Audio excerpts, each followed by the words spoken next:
All right, everyone, welcome back to the Paladins World Championship as we get ready for our next matchup. It's going to be G2 Esports facing off against FNATIC.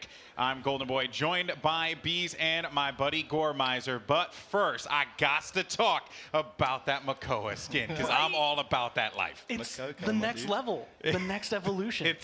We need a plush of that skin. It was Year of the Dog this year, isn't it? The Chinese New Year is Year of the Dog.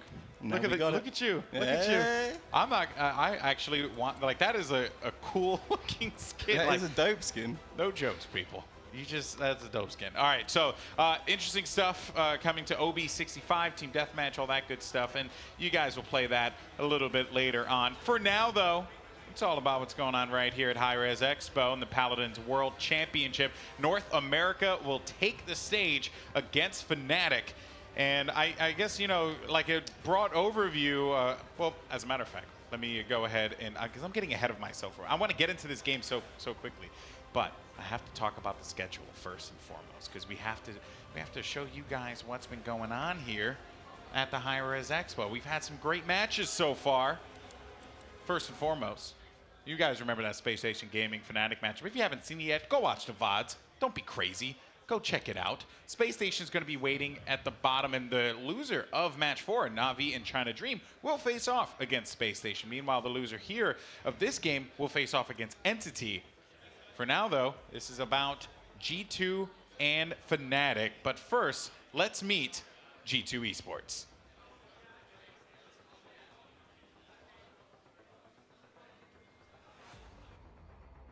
G2 doesupz, WarDoom,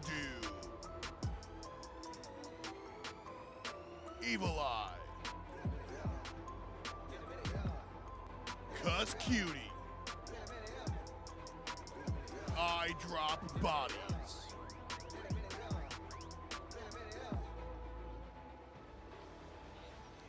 If I'm being realistic here, iDropBodies actually looks like he drops bodies. He does. He really does. That's actually his other job.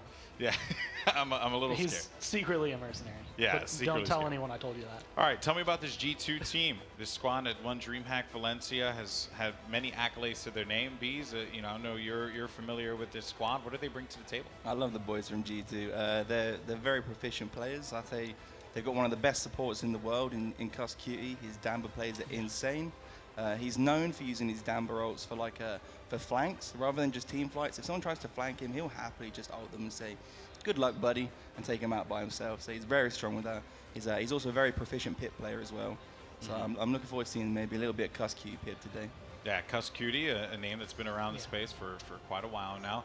And Gore, I mean, you know, again, you're also very familiar with this G2 roster that has been very successful throughout Paladins. Yeah, they're coming in this time as number 2. They ended up falling to Virtus Pro at the last land for the PPL Fall Finals, and that kind of helps them because they do have a better record as the underdogs. As they come in as not the number 1 seed, it's kind of like that first seed curse that we get going, where it's just, if you are on top, people expect a little bit more from you. They know you're going to win. This gives you that leeway. So I guess it kind of helps alleviate some of the pressure. And, you know, you had mentioned kusqt. He's pretty much the face of the team when it comes down to it. And he's a lot of the energy. You can see him there. He is going to be super emotional. He gets into the game, and it's so fun when they're on top, but at the same time, that can also be a detriment sometimes. If it's going well for them, he's going to bring everyone up. But if it starts going down, it can also help bring everyone down. So it really kind of depends on how the matchup goes for them. Yeah. Would you say that this G2 team is also capable of winning HRX? Are they in that conversation? Yeah. I think pretty much every team we're going to see today is in that conversation.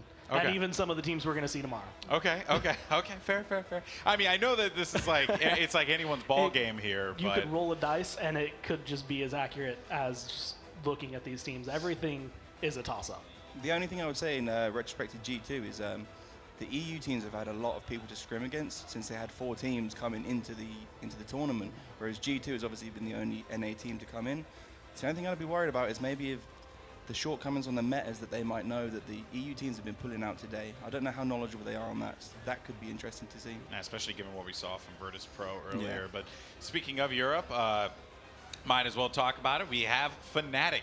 This is a team, a brand in esports. It's been around for a very, very long time. But this team, these 5 players, pretty much went to war the other day against Space Station Gaming in what was an incredible matchup. Here's the roster. Gore, what you got? This was a showing yesterday that I think was really stellar. Not necessarily to think, okay, you go Brazil was able to keep up with them. Maybe FNATIC's not as well, but that just shows how strong Brazil is right now. FNATIC's still standing at the top, and Fisheko is actually the one that really stands on top of me just because, like, I mean, he's a great carry for the team. He does a lot to kind of get things going. Him and Cybe both able to find those frags that the team really needs to get their pressure. And once they open it up, they tend to roll in, and that's usually a strong sign because Europe has a little bit of a tendency to go over G2. So if FNATIC can kind of keep that rolling, they do have a little bit of favor here. Yeah, and well, you know, Bees, you're familiar with this team very much. So, They're my boys. FNATIC are my boys. Everyone's your friend. Gerrah the Terror, Yeah. all of them. They're all good. They're all good. What I want to see from this team today is I think most of them played really well. I want to see a little bit more cohesion between the team. Some of the ults they used yesterday seemed like they weren't completely synergized between everyone. And I want to see a little bit more from Cybe coming out. His Charlene yesterday was fantastic, but maybe a little bit more of a showing from his Lian. And then also kind of playing the tanks more as just solo tanks rather than the flank tanks that they've been using that I think hasn't been quite so effective as they would like it to be. Could you see FNATIC using that triple support because we've seen it worked out a couple times or no? The thing is, like, they could pull it out. I don't know if they've practiced it, but they're such a diverse team that there would be nothing to stop them pulling it out if they did so choose to. All right, well, looking at the bans, FNATIC, they'll take out Brightmarsh. G2, they don't want to play in Splitstone Quarry. So I believe Splitstone was a map that FNATIC beat Yes. SSG on yesterday, so that makes a lot of sense. They're That a was super the, strong team on that map. That was the 4-0. That was the one that they came through and swept. And it's just one of those things, especially if you're G2, you watch that yesterday because you know you have to watch, or you have to play one of these teams. You see how they perform on that map, and you're like, okay, we know what you've been practicing at this point. We know what we want to get rid of, and we do not want you to have the opportunity to pick this map to go up against us. Yeah, and our first map is going to be Fish Market, which I believe is going to be G2's pick. So they go with that Fish Market there, and I mean, you know, is it surprising to see Fish Market? It's a pretty safe map. It's a relatively safe map. It's not one of the most common maps that we see, but it's definitely one that most teams will have practiced, and FNATIC know how to play this map, definitely. Yeah. So I think this could be an interesting matchup for the first round. Yeah, there's no advantage here per se. No. There's an important area on this map. It's on both sides, but because of the way the spawn is, you actually, when you walk out the doors, there's a giant tree right in front of you between the spawn and the capture point. And that can cause a little bit of trouble when you're getting pushed on, because if you do wipe relatively close to the end, even though you have a chance on maybe on other maps to get that overtime, having to go around, having to flank that, they know where you're going to be coming from if you're trying to get the fastest path. So they know exactly where to shoot, they know where to aim, and it kind of it almost pigeonholes you into a disadvantage. All right, well, guys, it's time to go into the picks and bans. Let's see what G2 and FNATIC are going to go with here. Is G2 will get that first ban out of the way. What do they decide to go with is the question. This is a map I don't mind seeing Torvald bans on, just because it's kind of like Frog Isle. There's a huge chunk of the map, about half of it, that you can actually just blow people off of if you get in a good position with your ult. And usually you won't see that as much on the point, just because there's a couple walls that would defend you, but it is one that, on a push, it can be very strong, but he's going to be making it through. It's also a very good map for Torvald in the sense of it's very open for him to apply shields to say like Buck or to other champions that are, well, we've already seen the BKB banned out, so it's kind of not relevant for there. But yeah, he's very good at applying shields on this map. Buck's very good at being able to slip around. There's a lot of places in this map that he just can jump right into the backline, and there's several areas to kind of attack that control point. And I expect to see Buck, depending on which side it's going to be the right or left, but opposite of where you'd actually be fishing, opposite of the water, you have just a nice little alley that he can go through to get into the back line of FNATIC. And if G2 want to use that, that's a really great spot for a Buck to kind of run down. Fernando and Torvald picked for FNATIC, prioritizing those front lines early on here. Meanwhile, G2, they wanted to go for the flank. They took the Buck. Buck has been very strong throughout this competition. And here comes the Genos one more time. Genos has been that early pick every single time. He's a very good support. He's a very safe pick to pick up, especially when you have the Buck. The Genos is a very good counter to the Buck because of his Roid Grip. So this allows the Buck to have a little bit more safety to actually get in, apply the damage he needs to do, and actually get back out afterwards. I think Genos is like my #1 support for like a flank player. Like if you're a flank player, that's like the person you want healing you because he's going to be able to get you through the walls. He's going to be able to get you pretty much wherever you go as long as it's not too far away. Yep. Whereas like with Maldamba, you still need that line of sight or at least somewhere where you can kind of bounce the gourd in onto them. Yeah. And some of the other healers, Saris could get him, but again, that just really limits where you can get that healing pool too. And as we've seen too, we've also seen people just take Genos and we're like, oh, I'm going to attack with Genos too. Yeah, why not? It's typically when you have like a Maldamba or something like that on your team. Speaking of Maldamba, picked up by FNC, so FNATIC, they're going to get Maldamba here. Let's see what they go with for their next pick in just a little bit. It's going to be Shaolin. This is another pick. I mean, I like Shaolin and Grover here. Like both of them are, I want to say, interchangeable for this map. Yeah, they are very good. You could also see the Grover. I was about to say you could see the Grover coming out because he's a fantastic counter to the Shaolin with the cripple that stops him turning invisible, and then you get a nice long range damage on him when he can't move. Locked in. What's going to be the final pick for G2? And Inara. Inara. Okay, makes sense. So they're going to have that double front line there. And Inara's been very instrumental for a lot of teams in this tournament thus far. And I really like the draft G2's been able to put together because you have Grover to be able to kind of just sit up on one of the balconies. He can throw those axes. There's long lines of sight for him to be able to get that extra damage.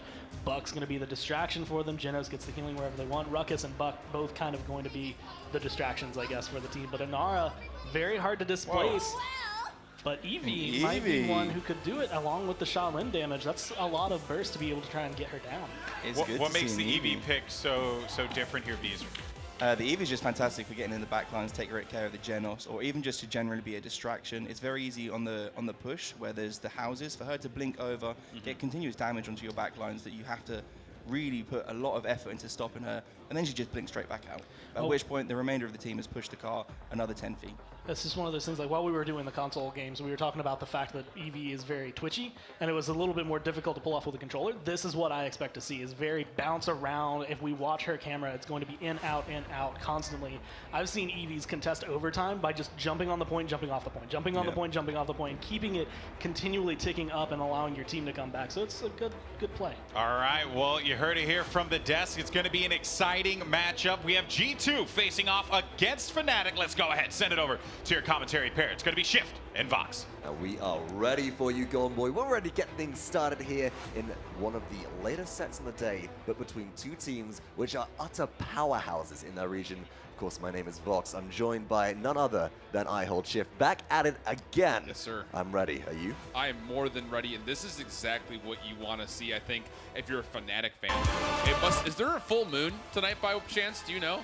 There has been recently. In fact, have you seen the moon here? You know, of course, we're doing this broadcast, and we're doing HRX 2018 from Atlanta in Georgia, up in the Cobb Energy Center, and the moon has been beautiful at night. But well, the only reason why I asked is because it's only once in a I like the full night moon sky. that you actually get two front lines on a FNATIC. So this Yeah, is a good change rare. already. I'm really excited to see how Evie is also able got to pull Fisheko off. playing Evie, which I'm Yeah. really excited to see. Fisheko has had some pretty impressive highlight moments on Evie, and starting things off, bombards the point a little bit, is looking to provide some disruption, but G2 getting early control, and I love this flank positioning from Ruckus. Oh, love it. And Ruckus, especially with G2, has been an absolute surge pick for them. They went really well playing him in the fall finals and looking good so far to get that flank pressure up 51% for G2, and they still have FNATIC kind of looking sporadic when they come to playing on the point. Yeah, Evie was able to bring Buck down quite low, but didn't close out the kill. Fisheko, though, picks up first blood. iDropBodies goes down, but look who's still around the objective. WarDoom's there, and all the while, kusqt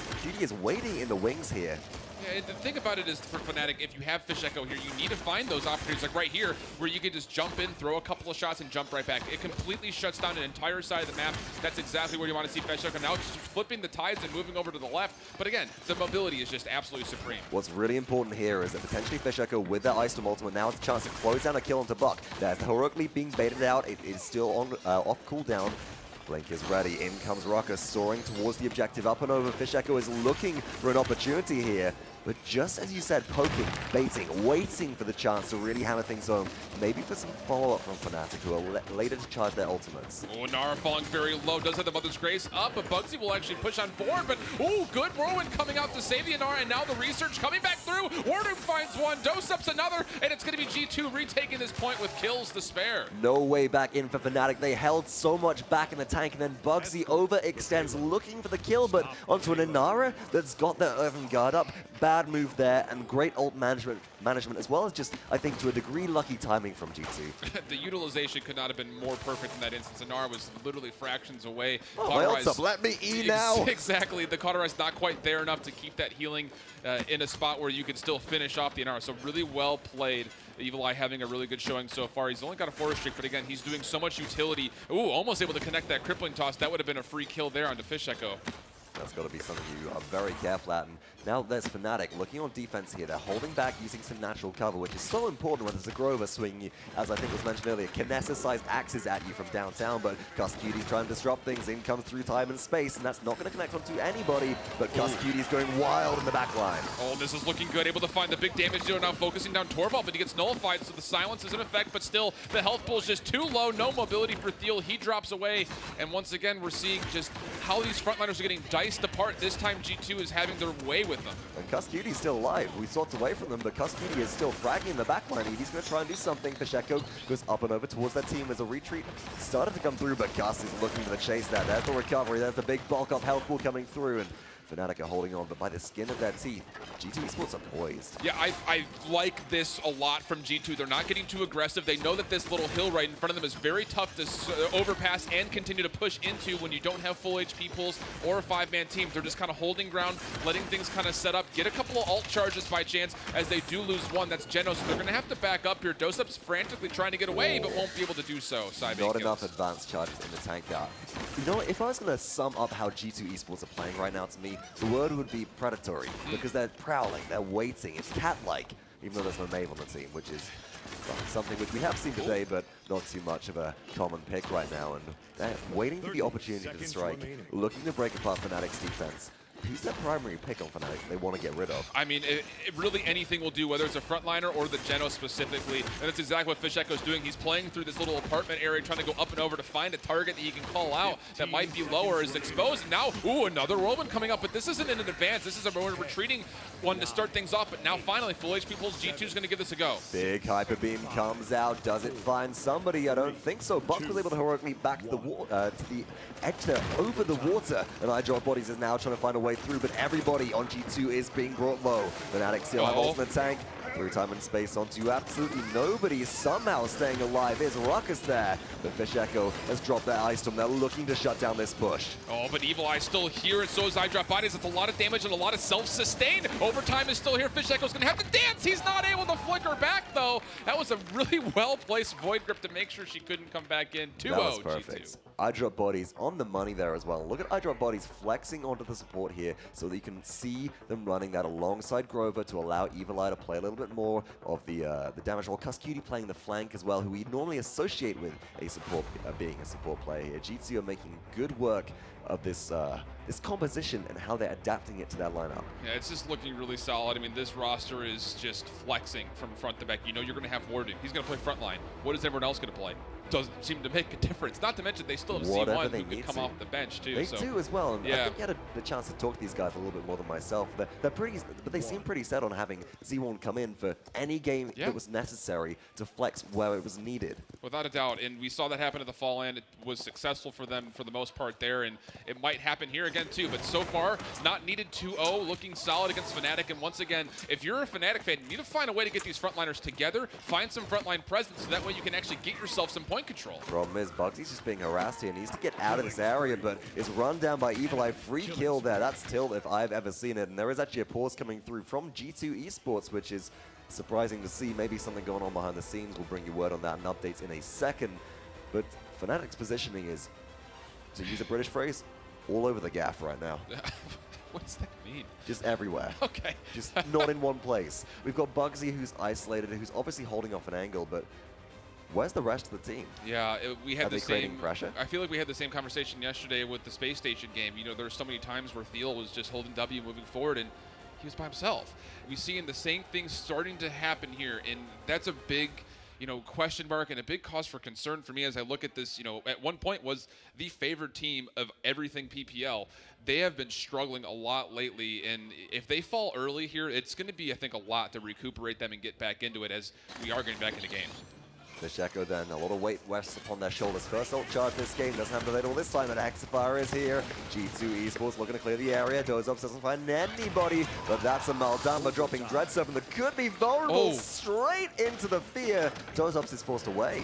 Yeah, and he was looking to help peel for kusqt a little bit there, just mistimed that advance a little bit too early. Whirlwind coming out to try to keep this 4 players alive, but yeah, this Ice Storm could be huge, and you call it, it's right on top of Evulli. No escape there, able to now switch targets on the doesupz, but it will be the advance being used in retreat fashion to try to get away, but Fisheko is smelling blood in the water. I mean, it just doesn't matter when there's an Eevee on the table. How do you escape the Winter Witch? She's got a blink, she's got a broomstick or a staff that she can sit on and soar after you. She's got an ice block, and she just does not care about your damage. That's FNATIC with a capture of their own this time. 2-1 on the scoreboard to G2 Esports. They're on defense. Look at the Torvald and Fernando now. Now they're finally getting together and starting to actually hold some kind of a line. That's exactly what you want to see. Put down Shaolin right behind that shield. Get the free damage out. Cybate's hitting almost every single shot right now, and that's exactly what you want to get back in the game is that damage. Cybate's damage numbers at the end of this game is going to be ridiculous. They never are not, to say the least, but at this point, so many shots are just chunking into G2, but they do have double support.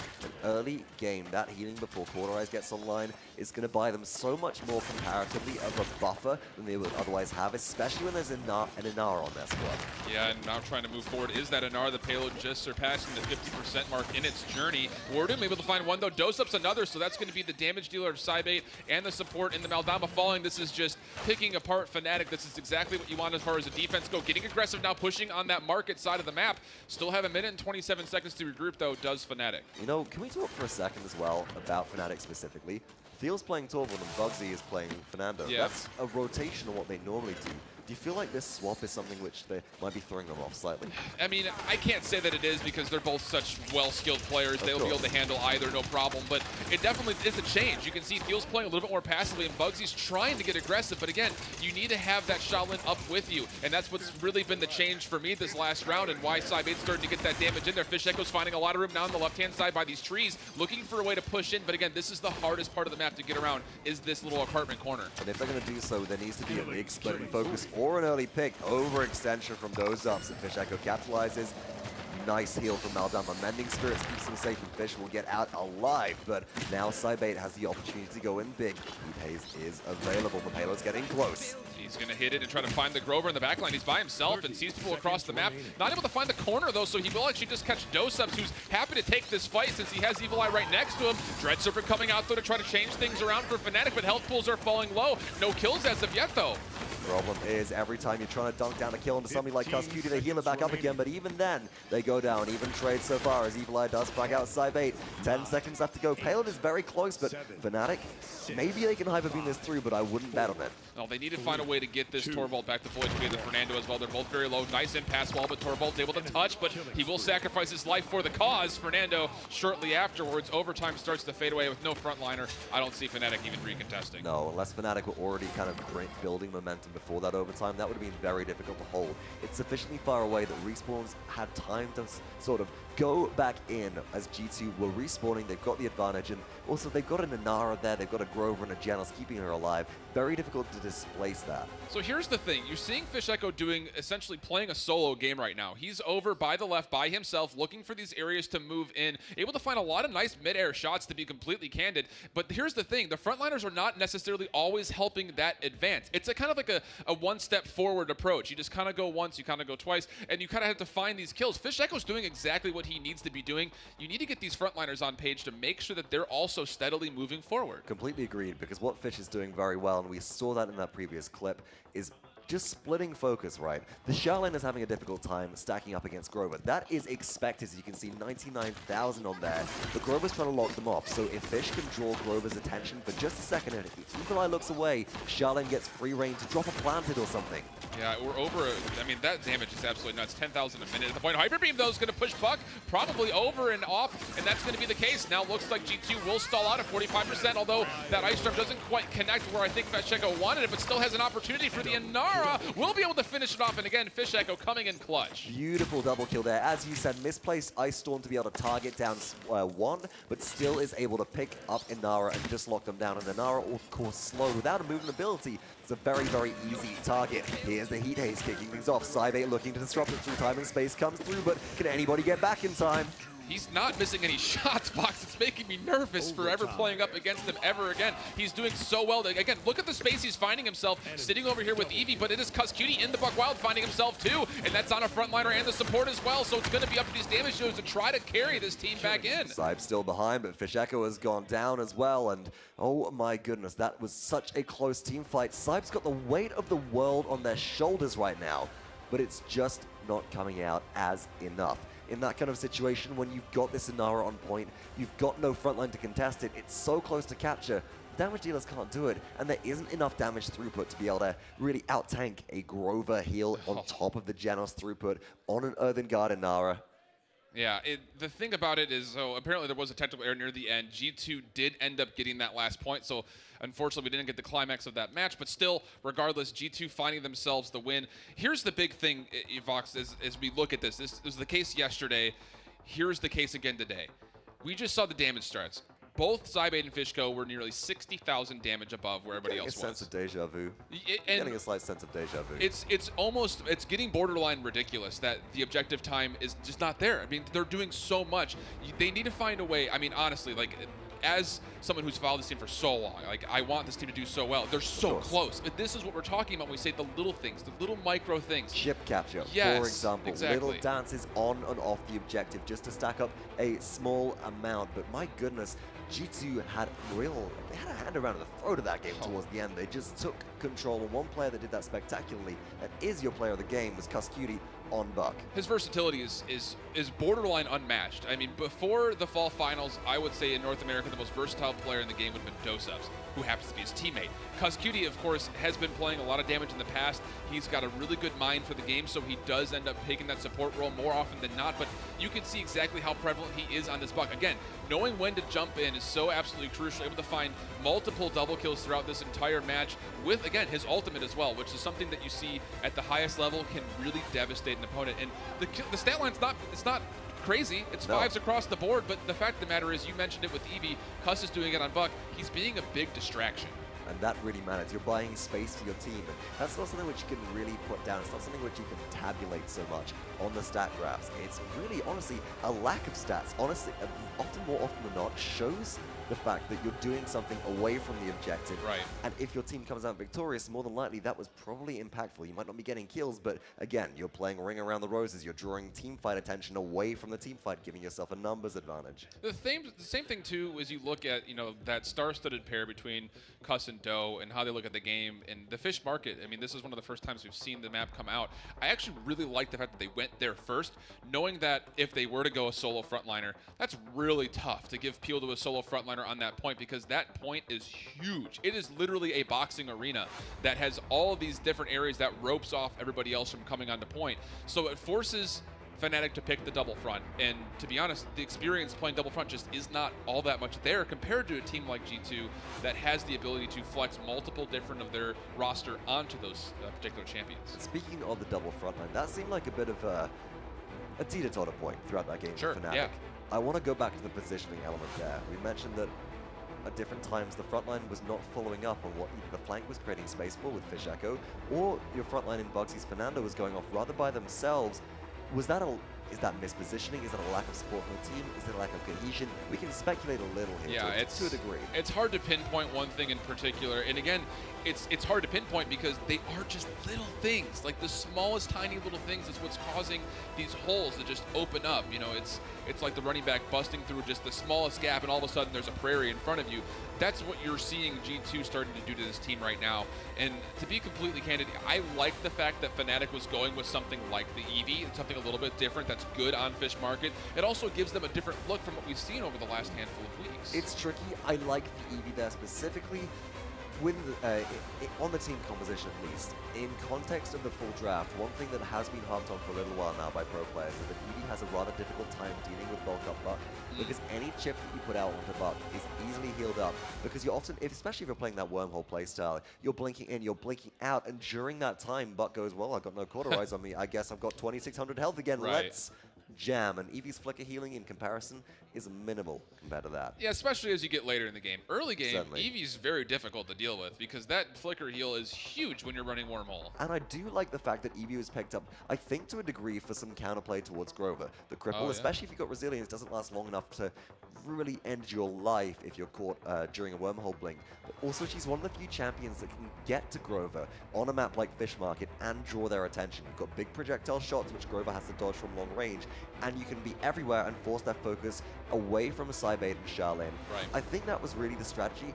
I don't think that the execution was there for FNATIC. I do want to see them go back to something more tried and tested with their playstyle moving forwards on Stonekeep. Yeah, Stonekeep's I like this pick a lot for FNATIC. It feels like home, I think. When I think of Stonekeep, one of the first teams that comes to mind is how FNATIC is able to handle the map and its verticality and also still moving left to right. The thing about it is this, FNATIC is almost better than I think just about anybody else at controlling high ground and keeping high ground, because their damage dealers are probably some of the best damage dealers here at the tournament, flat out. We've seen it time and time again against Space Station, and even in that first game, the numbers just speak for themselves when it comes to looking at those damage charts. I mean, one of the games versus Space Station last night, they had 3 of their players were all above 100,000 damage. That's incredible. I mean, you don't see that very often, let alone at the highest level of competition. And this is a map in particular where I know I've seen Thiel perform at a high level when it comes to using solo frontlines in particular. So this is a really strong pick. This needs to be where they start their comeback. The expectations are high, and there is a lot of weight on the shoulders of these players. Game 1 in this best-of-5 set has already fallen the way of G2 Esports, and so far through today, well, in the PC side of things, it has been positively janitorial sweeps, and we're going to see if maybe there can be something different here today. Does FNATIC have life left in them? This is their map choice, as you said, and going back to that as well, I love that we're starting to get these connections between teams and specific maps, getting that sort of real connection building up. It helps build storylines there. Yeah, without a doubt it does, and FNATIC, more than any other team, has so much story behind them. You have the experienced veterans and the up-and-coming players that have kind of banded together and formed what was, during the regular season to the fall season, a powerhouse of a team. Now, the question becomes, how well do they adapt? I like the fact that they banned out Ruckus here. Again, doesupz was 7-0 when he played doesupz at the fall finals, a total of 7-1 for G2 in whole. And again, it's just incredible to see how slippery that Ruckus can be when he's played at the highest of Don't levels. worry, The problem is you take the Ruckus good away from lashes, you'll all doesupz. see it my way. You let Bomb King through the mix, and that can go to Evulli, that can go Yeah. to Doe. That's a brutal pick to have available on the table. Genos looks to be hovered and is locked in as well for the side of G2 Esports. So they're getting some damage, they're getting some counterplay to Buck online as well with the Void Grip Genos, which I do like here. FNATIC to respond. An early Maldamba pick allows them later counterplay, which I'm not too adverse to here as G2, I think FNATIC demonstrating their lineup early is potentially folly here versus G2. See, I like the start of this draft for FNATIC a lot. You give yourself 3 solid picks in each category, and it opens up your last 2 picks to really respond. This is what I was kind of afraid of. G2 on this map in particular, kusqt, this is where the famous stack call starts to come into place. That healing pip that we've seen him use before, I don't imagine he'll take Mega Potion here, but regardless, kusqt, really anyone on G2 that plays pip, this is a very dangerous map to go up against the pip. It is, so high ground control will be imperative for FNATIC. They want to retain any sort of control of this map, and how are they going to do so? They don't have much in the way of AoE damage, and Drogoz would be the one to take the air away from Pip. Pip has a tough time dealing with Drogos. Hitting those airborne shots is not impossible, but difficult, especially confirming Catalyst. And In this game, Liana you as win well. or you die. This is a There very is no damage-heavy middle ground. composition and much more the Fnatic that we're used to. See, I actually like the Leon's pick here. I actually was going to call it a Leon steal because I think G2 may have been leaning towards picking something like a Leon just to make sure the Drogos was dealt with. The Inara can be self-sustained because you have 2 supports behind you, at least in terms, supports behind you. So it will be a solo Fernando. I like the draft a lot so far for Fnatic, and this is the thing for G2. There's a lot of options here that they can flex onto just because, again, you have a lot of damage already there. Oh, and it's going to be a Terminus locked in, so gonna try to bring some of that VP magic here to North America. And I'm honestly not too surprised at that. I mean, playing the Terminus into the Drogos is risky. You're risking a lot of free damage coming here, and you're really relying on Bomb King, I think, to be your primary source of anti-air. It's just early game tankiness, and mid game to late game as well if you get your Rejuvenate online early enough. Terminus and Inara can both benefit very well from Power Siphon blocks and then a Mega Potion or even a regular potion heal from Pip. Right, and this is going to be interesting to see how G2 comes out of the gates here, because we very typically see teams start to converge towards that actual keep side, but I don't think that's a battle that G2 is going to win without ultimates, because you have Buck that can flank very quickly, Drogos who can stay airborne and outside. It's going to be really interesting to see what route G2 decides to take, quite literally what their GPS is tuned into here.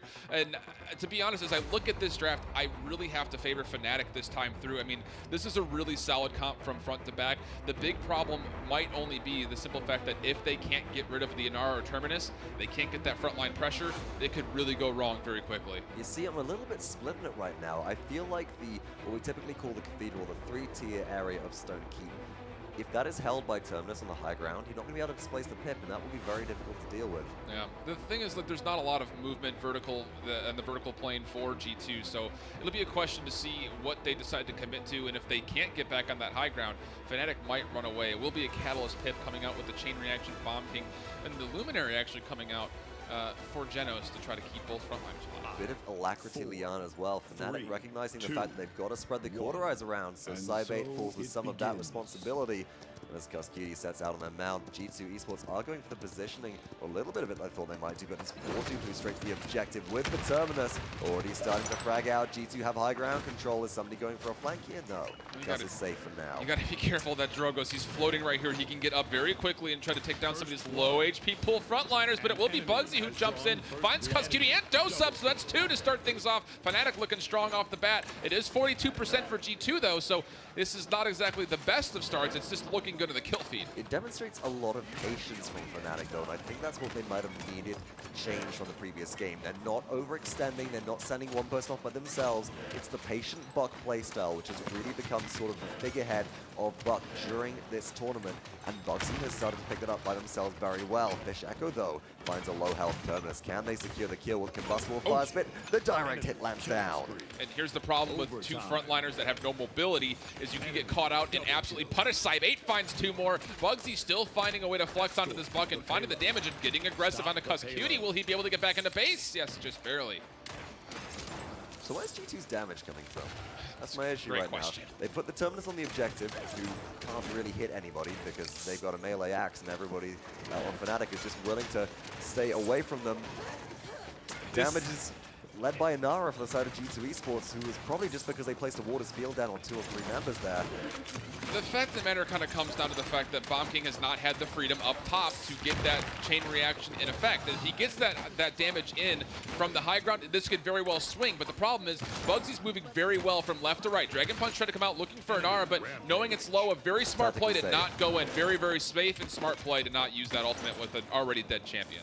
No, it's a bit of a waste there, and even if eventually you end up in a situation where you just can't find the contact as well, 30% of the ultimate charge is retained by Fisheko, and with combustible, look at how fast that's charged. 51% ult already back for the Drogos here, looking to land the fire spit, does miss that. The rock is starting to connect. Bugzy in a lot of trouble here, needs to jump away, and does get to safety as Terminus can't chase into the Lian. This is really good positioning. You can see Thiel through the walls over there on the top right-hand side. He's not getting up into the nitty-gritty. He's letting his damage dealers poke, get that self-sustain off for Bugzy. He's able to chase down a kill and ward. this is absolutely what you want. So now Fernando's going to start getting aggressive. A double kill for bugzy. FNATIC might just push this one through. They need to find Evulli, though. He's hiding very nicely. Enlightenment coming out, not able to connect. Oh, and Evulli goes in for the chase. Side8 runs them down. FNATIC push successfully 2-0 to your boys in blue. Loving it. Absolutely loving the way that FNATIC is now playing this map. This is exactly what we came to expect early on throughout the season. bugzy's playing absolutely out of his mind. Again, look at the way he's able to keep this Abbey area by himself. He's getting aggressive as well. He's got 3 damage dealers looking at him from the up top, but no one's able to poke simply because, again, Side8 from the other side is dealing so much cross damage. Split focus. It's really, really well played. This is absolutely dissection coming out of FNATIC right now. It's the intent from last game and the execution that Yes. they required. I'm loving it so far, and it is all focused in the face of bugzy repping the FNATIC hat right there on your screens. Look at those KDAs as well. One death across the board for FNATIC, and it's only on the Buck that got stuck by the chain reaction bombs at the end of the round. Yeah, if you're G2, God, you don't want to let go of the high ground, but at the same point, it's very difficult for you to engage on it. A lot of ultimates for FNATIC, and all 3 are used in 3 of the 5. Now 4 of the 5, everything coming through very nicely, but it's only a 1-for-1 trade. bugzy has to back up because he's a chicken, and the Evil Mojo was successful in disengaging. iDropBodies finds 2. That was a big stun coming through there. I think maybe even from, wasn't even the Bomb King around at that point. Maybe the Shadowfall if WarDoom was running that Legendary, which I don't think they were, but bugzy still fragging throughout all of that. G2 start things off, and bugzy just answers right back. Nobody's getting capture control. FNATIC have the respawns. Big missed opportunity for the moment for G2. It's sitting, it's still at 19%. It's still there. No one has set foot whatsoever. They're so focused on trying to get Evulli onto this high ground. He's not able to do so because, again, the stagger, the little bit of a baton pass between a frontliner and damage dealer is keeping it. Now FNATIC is up to 30%. G2 has not touched. Fisheko is looking for them. kusqt has to run away, and the pit runs straight towards a Fernando who does drop away, at least to the low ground. The time being a retreat towards that team. Now G2 Esports are in a better position. There was a little bit of time wasted when Fish was trying to push away Pip. bugzy wasn't able to capitalize, and G2 do have capture control. If they can find the kill into bugzy, that's big. But FNATIC, do they have a way back in? It doesn't look very good. You lost bugzy, who's your biggest sense of mobility for the moment. Side8's going to try to poke, but he's going to be a little bit of trouble here. He's stuck behind the well, and he's got 3 people looking at him. Will try to get out, catches a heal from Damba, but it's just not enough. WarDoom capitalizing that stagger kill. And now it's a difficult situation for FNATIC. As fast as FNATIC pushed, I think G2 will have an easy time on their own end as well. They've got WarDoom in a similar place to Thiel. They can draw some good split focus with Pip and Bomb King here once the respawns start to come through. There's a lot of ultimates in the tanks if they want to try and break the base. Taking Evulli down once again. He's just not having the routine success we normally assimilate by putting him onto a Bomb King. And Thiel actually getting a kill there on doesupz as well. So bugzy's going to take that kill advantage and move on forward, set up the defense a little bit more aggressively. And this is really smart here. You can see bugzy's by himself in this keep, but he's shutting down that entire route through that Ivy area. Meanwhile, the rest of his team's just off to his right, making sure no one can push through that church. You see the fight happening right now between Fisheko and the rest of really G2 coming right in his face. But WarDoom is absolutely low and has to back up quickly. Fortunately has some power siphon left. Very high on health again now. Fisheko with the Dragon Punch. I think they wanted to engage, but recognized that there were maybe some enemies around and decided to pull that one off. Either way, retains 30% of the tank. Now back up to 50 already, but the high ground is being taken incrementally by G2. Meanwhile, there's a separate game going on across the other side of Stone Keep. How is this team deathmatch mode looking to you, This Jeff? is, again, it's going the way of bugzy all day long. Evulli cannot go in and box out the Buck, who's already set up and has some help. Now Inara in a very bad spot. This is really good play for FNATIC. You got 2 down, let's get aggressive. Let's find the Genos. Easy peasy, no problem.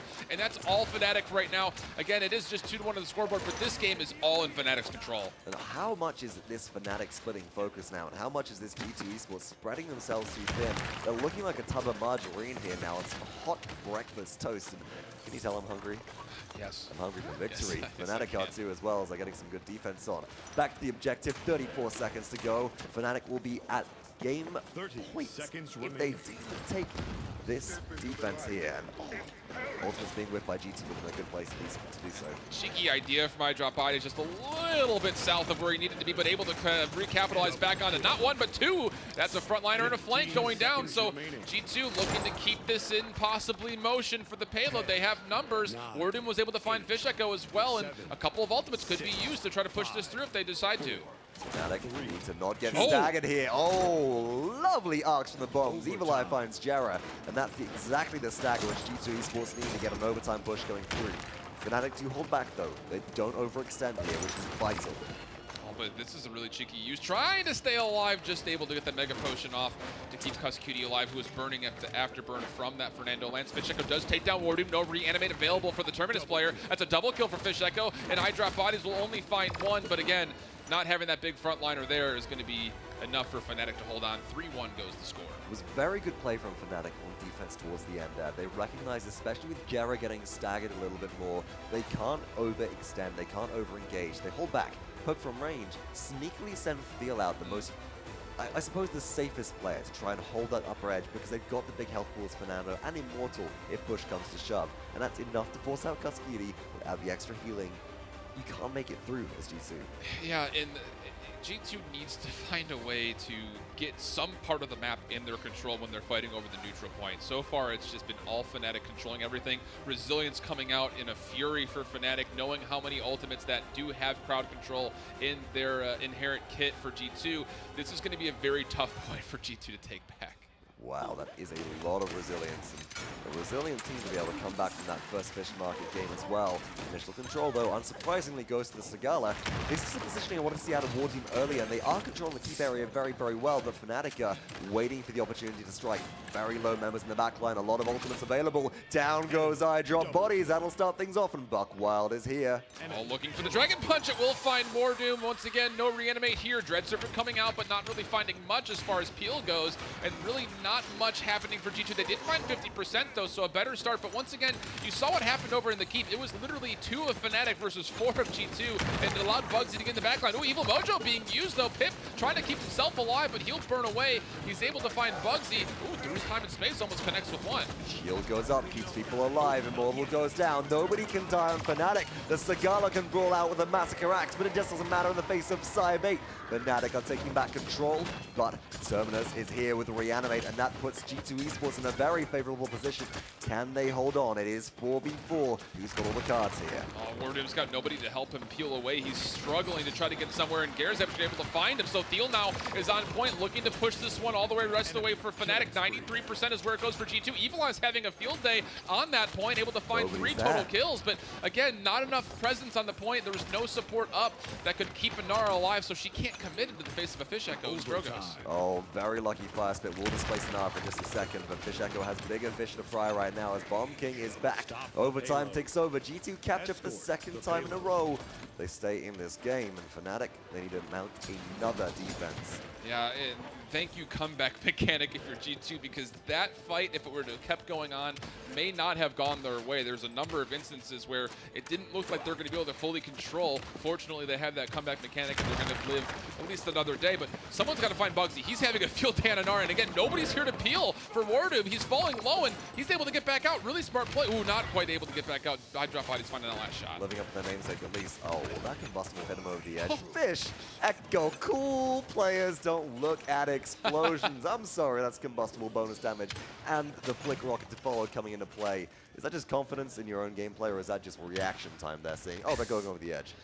Maybe a little bit of both. Maybe Fisheko more than just about anybody else handling Drogos at the highest of levels. 1 minute and 34 seconds until we get to that overtime. The payload only moved about a quarter of the way so far, stuck on that corner before it starts to ascend upwards. Evulli finding a lot of damage through. iDropBodies finds Thiel though with the through space and time, looking to try to push forward now as the boys in red. No better way to punch a hole through a defense than finding a one-shot kill with through time and space. There's plenty more distance to go, and Bugzy and Psy-Bait, they're once again on playing Team Death. I didn't think we'd get to see this new mode this quickly, but apparently Team Deathmatch is in our HRX build because, oh, hold that thought. Evil Eye wants to frag now as well, and they're fighting back. Yeah, able to poppy bomb his way off the wall and back towards his healers to get him back to full. Very smart play, but again, Fnatic is close to respawn. Oh, WarDoom with a big Calamity shower right there in the Fisheko will take him down. 50 seconds until overtime. Payload has now exceeded over to the 3-quarter mark and is trying to break the base. Evil Mojo comes out, and it's not going to be any follow-up. kusqt actually falls himself. Thiel in a lot of trouble now as well. Fnatic are trying to hold on. Immortal has been procced as Bugzy finds a double kill on defense. Looking to make sure that nobody can make their way into the base. And no, G2 Esports cannot crack Fnatic's defense. 30 seconds remain. G2 Esports have one more shot to regroup and even things up here. But the more they brawl, the more that Fnatic charge their remaining ultimates. Yeah, at the same point, though, you're still looking at 3 for G2. They might decide to try to push this one through just to see if they can give it a go. It would be nice to tie it up 3-3, but you obviously don't want to go into the potential last point with not many ultimates, so we'll see if they can get the kills. bugzy's going to try to push right onto kusqt. We'll find the kill. Again, finding another 1v1 in this team deathmatch of a game we have so far. Looking to try to change the tide as WarDoom, but again, he's not near the payload. He's pretty far back away, so it's G2 who looks a little caught off guard. And bugzy's playing more of a hunter than anything else right now. Nobody from G2 can really focus on the objective when bugzy's just waiting in the wings going, you take your eyes off me for a second. Yeah. 1, 2, 3. Relentless shots keep on coming through. There is no respite from the unyielding Buck. Rather appropriate, wouldn't you say? The thing about it, too, when you look at why bugzy's been so successful is the simple fact that no one's close enough to come help. That's when it comes down to it.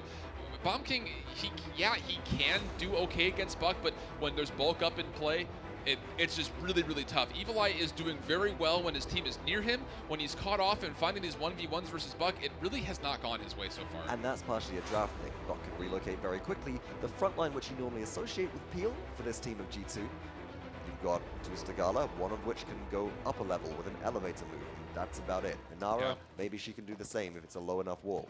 Yeah, 110 and 8. doesupz has been Bugzy's got finding 20 killing blows. It's incredible to see what he's been able to do. Enlightenment could be used here for Side as they try to poke on the keep side. Left-hand perspective for FNATIC is, again, G2 drawing onto the point first, 24%, but they will back off as you can see Thiel and bugzy are trying to make their way through. Fisheko looking for an ultimate. The Dragon Punch coming out, but it will connect just at the near the end if its channel finds doesupz for a big knock. And that's the kill that you want. Fire Spit then displacing Janus as well. Rockets charge through towards Evulli. If the Fire Spit can find the double, Fish lands it direct. Almost picks up the double with bugzy cleaning up iDropBodies. And G2 Esports have dropped like flies. Damage charts led by a mile by FNATIC, and they are looking fantastic on their map of choice of Stonekeep.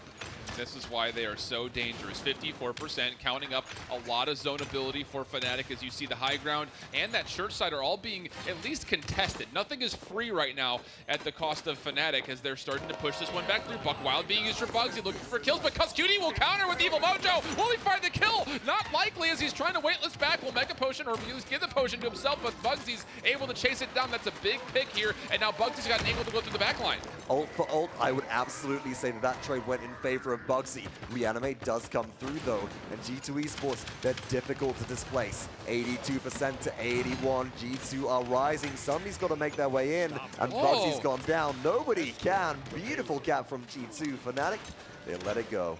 Thank you, Reanimate, for allowing WarDoom to come back into that fight because it wasn't looking so great initially. G2 actually have a 7th player on their roster. It's called Terminus. Yeah, exactly. Again, I'm back. Oh my goodness, it's crazy to see the impact that having that big body come up twice. It's like Makoe almost, but almost worse because you have to get away from him when he triggers that Reanimate. You know what? I would love it if every time there was a Reanimate, you'd have to sub in Z1. That would be interesting. Dragon Punch coming out. We'll find doesupz. So once again, FNATIC on this defense are getting the kills off early. Evulli in a really bad spot will also fall. Guess who too? Bugzy once again. The game inside the game still tilting in favor of bugzy. 1 minute and 47 seconds left to go then. G2 Esports haven't made it halfway.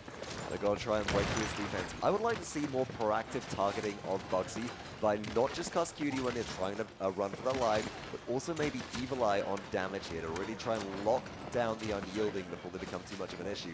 Fighting in these close quarters, bugzy does take the opportunity to disengage, and G2 are starting to roll back towards the payload. Smart.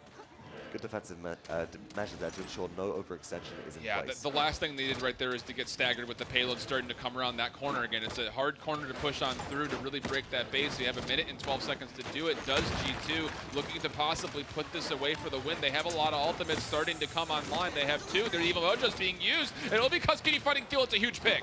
Now we get into a danger zone. It's 3-3 all tied up. We just saw a King Bomb go in as well, and Evulli picks up another kill. Bugzy gets run down by iDropBodies. G2 are going for it. Nobody's left. Fisheko, how long can one Drogo survive? Grounded, but Thiel on the respawn pops an early Immortal, and the impasse wall from Inara. That was beautiful. Wow. FNATIC. 4. Small things, Fox. It's the small things. It's the wall things. He's got an entire health pool, does Fernando. And instead of using that health pool, get on top of the payload, then pop Immortal, he lands, pops Immortal. it's the little things like that that now allow his team a chance to come back in. We see it again. It's just, I feel like it's just deja vu over and over and over again. 3 players for FNATIC, over 100,000 damage. The top 3 damage dealers in the game not able to do it. On the flip side, you look at Evulli, who was struggling, comes up late, able to stick more with his team, especially in that last push. He's a huge impact player. This is what Bomb King is successful, able to help out the front line move forward, get that big damage in. He did so very successfully in the latter half of this match. And becomes, as we said, the player of the game here, able to find a couple of critical frags at very important times onto players like bugzy, on to Lian as well, with Cybate being such a threat throughout this game. And here's the King Bomb at the end that we saw go in big. Stun out Fisheko, force Cybate into base, into a bad spot. And he's still able to pick up a double kill onto Gerrah as well. Yeah, low HP nonetheless. I mean, he's got ice water in his veins when he plays characters like Bomb King. He's not afraid to poppy bomb aggressively with less than half of his HP because he knows his team's going to be there to help follow up with it. That's the difference that I'm seeing right now, is the simple fact that G2 is following up with their damage, or vice versa. The front line is pushing and the damage is following up with them more often than not, and that's something that FNATIC has really kind of struggled with in the last 2 days. And now FNATIC, they're looking down a bit of a long uphill battle if they want to come back into this. We are in best of 5 sets here during the group preliminary stages for the Paladins World Championship, folks. And now, 2 games down. G2 hold all the cards. It's FNATIC's map pick, and it's FNATIC's choice of first or second pick, but that's all they have left at this point.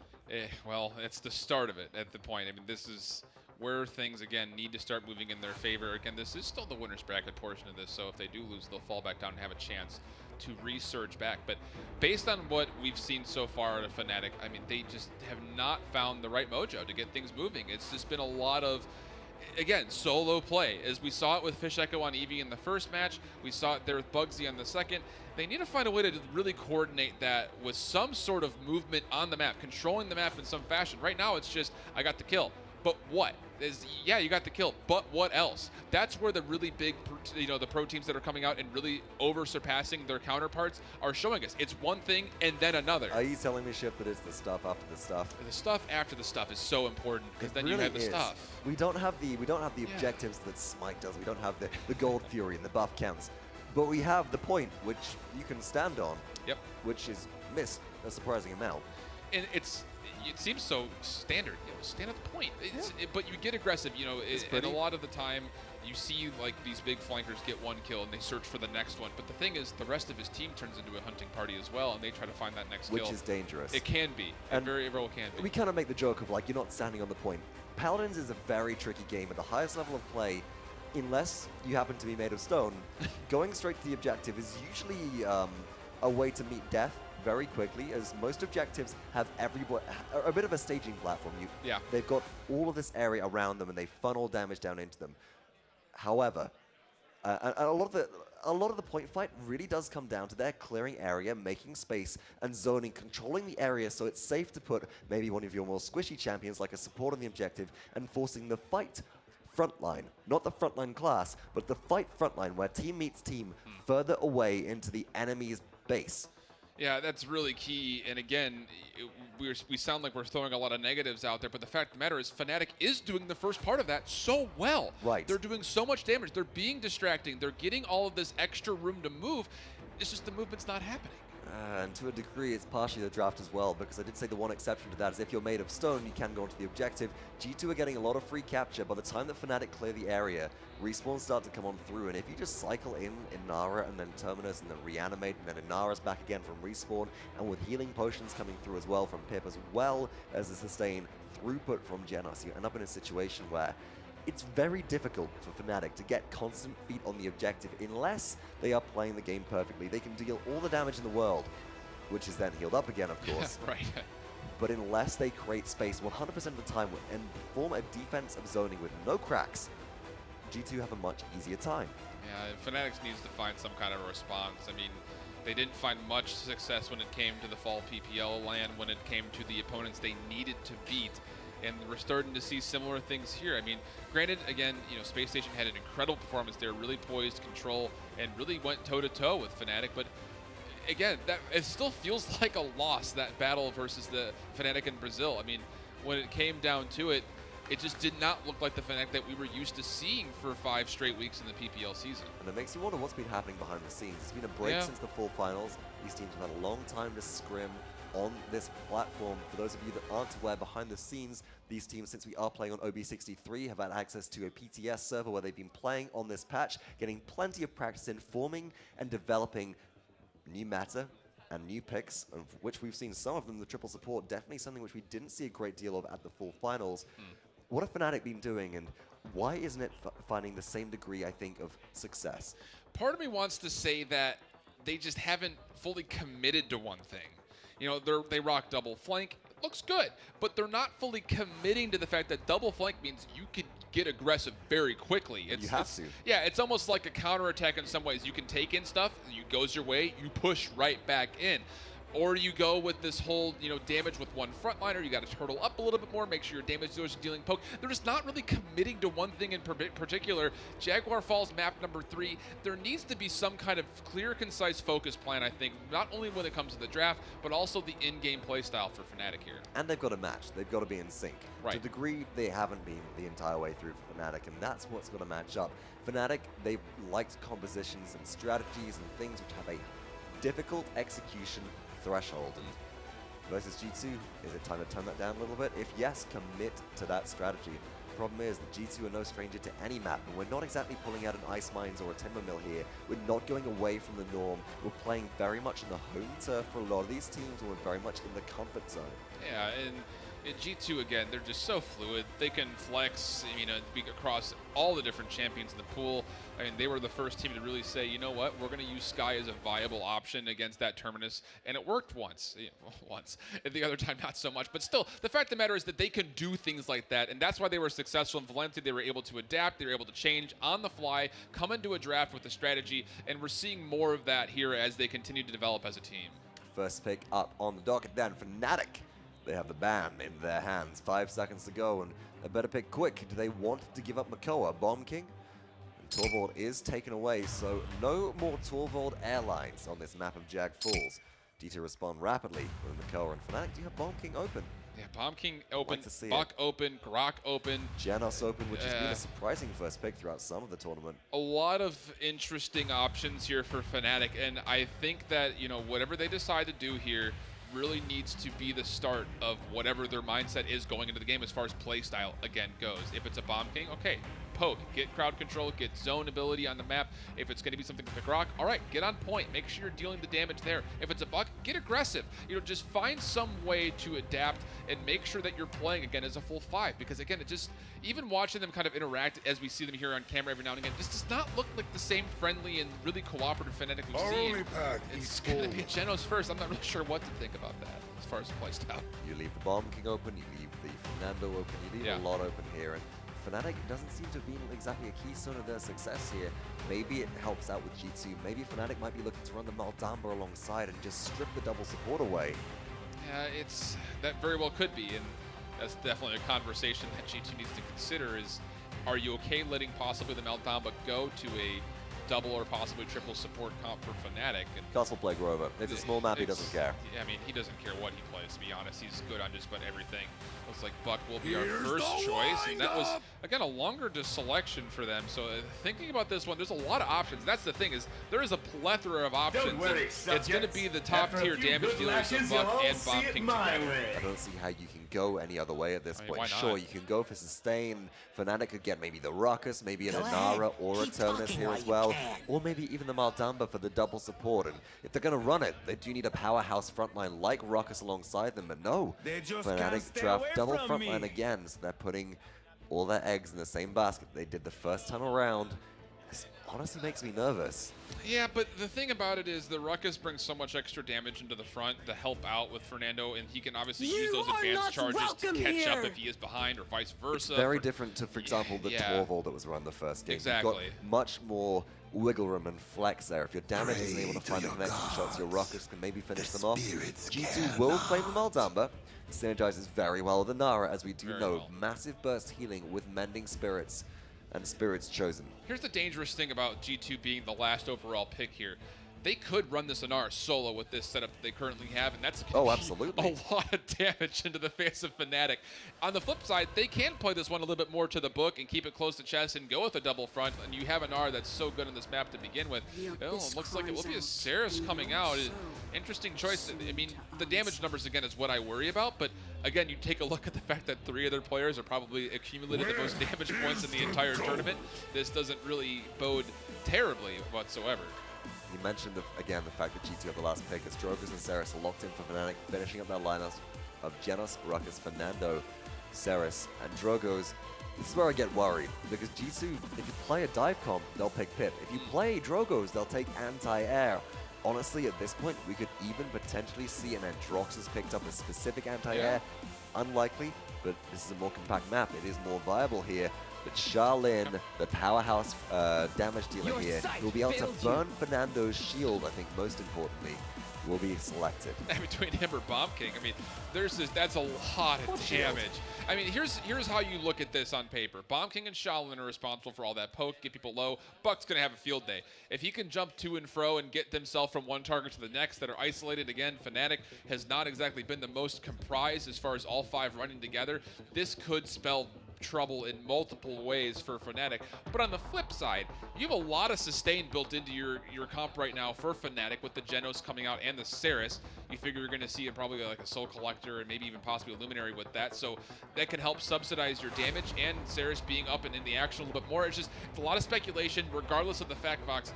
I mean, this, I have to say, you know, with all of the top tier picks coming out from the damage side from G2, it's hard not to lean in their favor for this map. It really is, but to play the other side there, Sure. I feel to a degree that G2 this time have the higher execution threshold.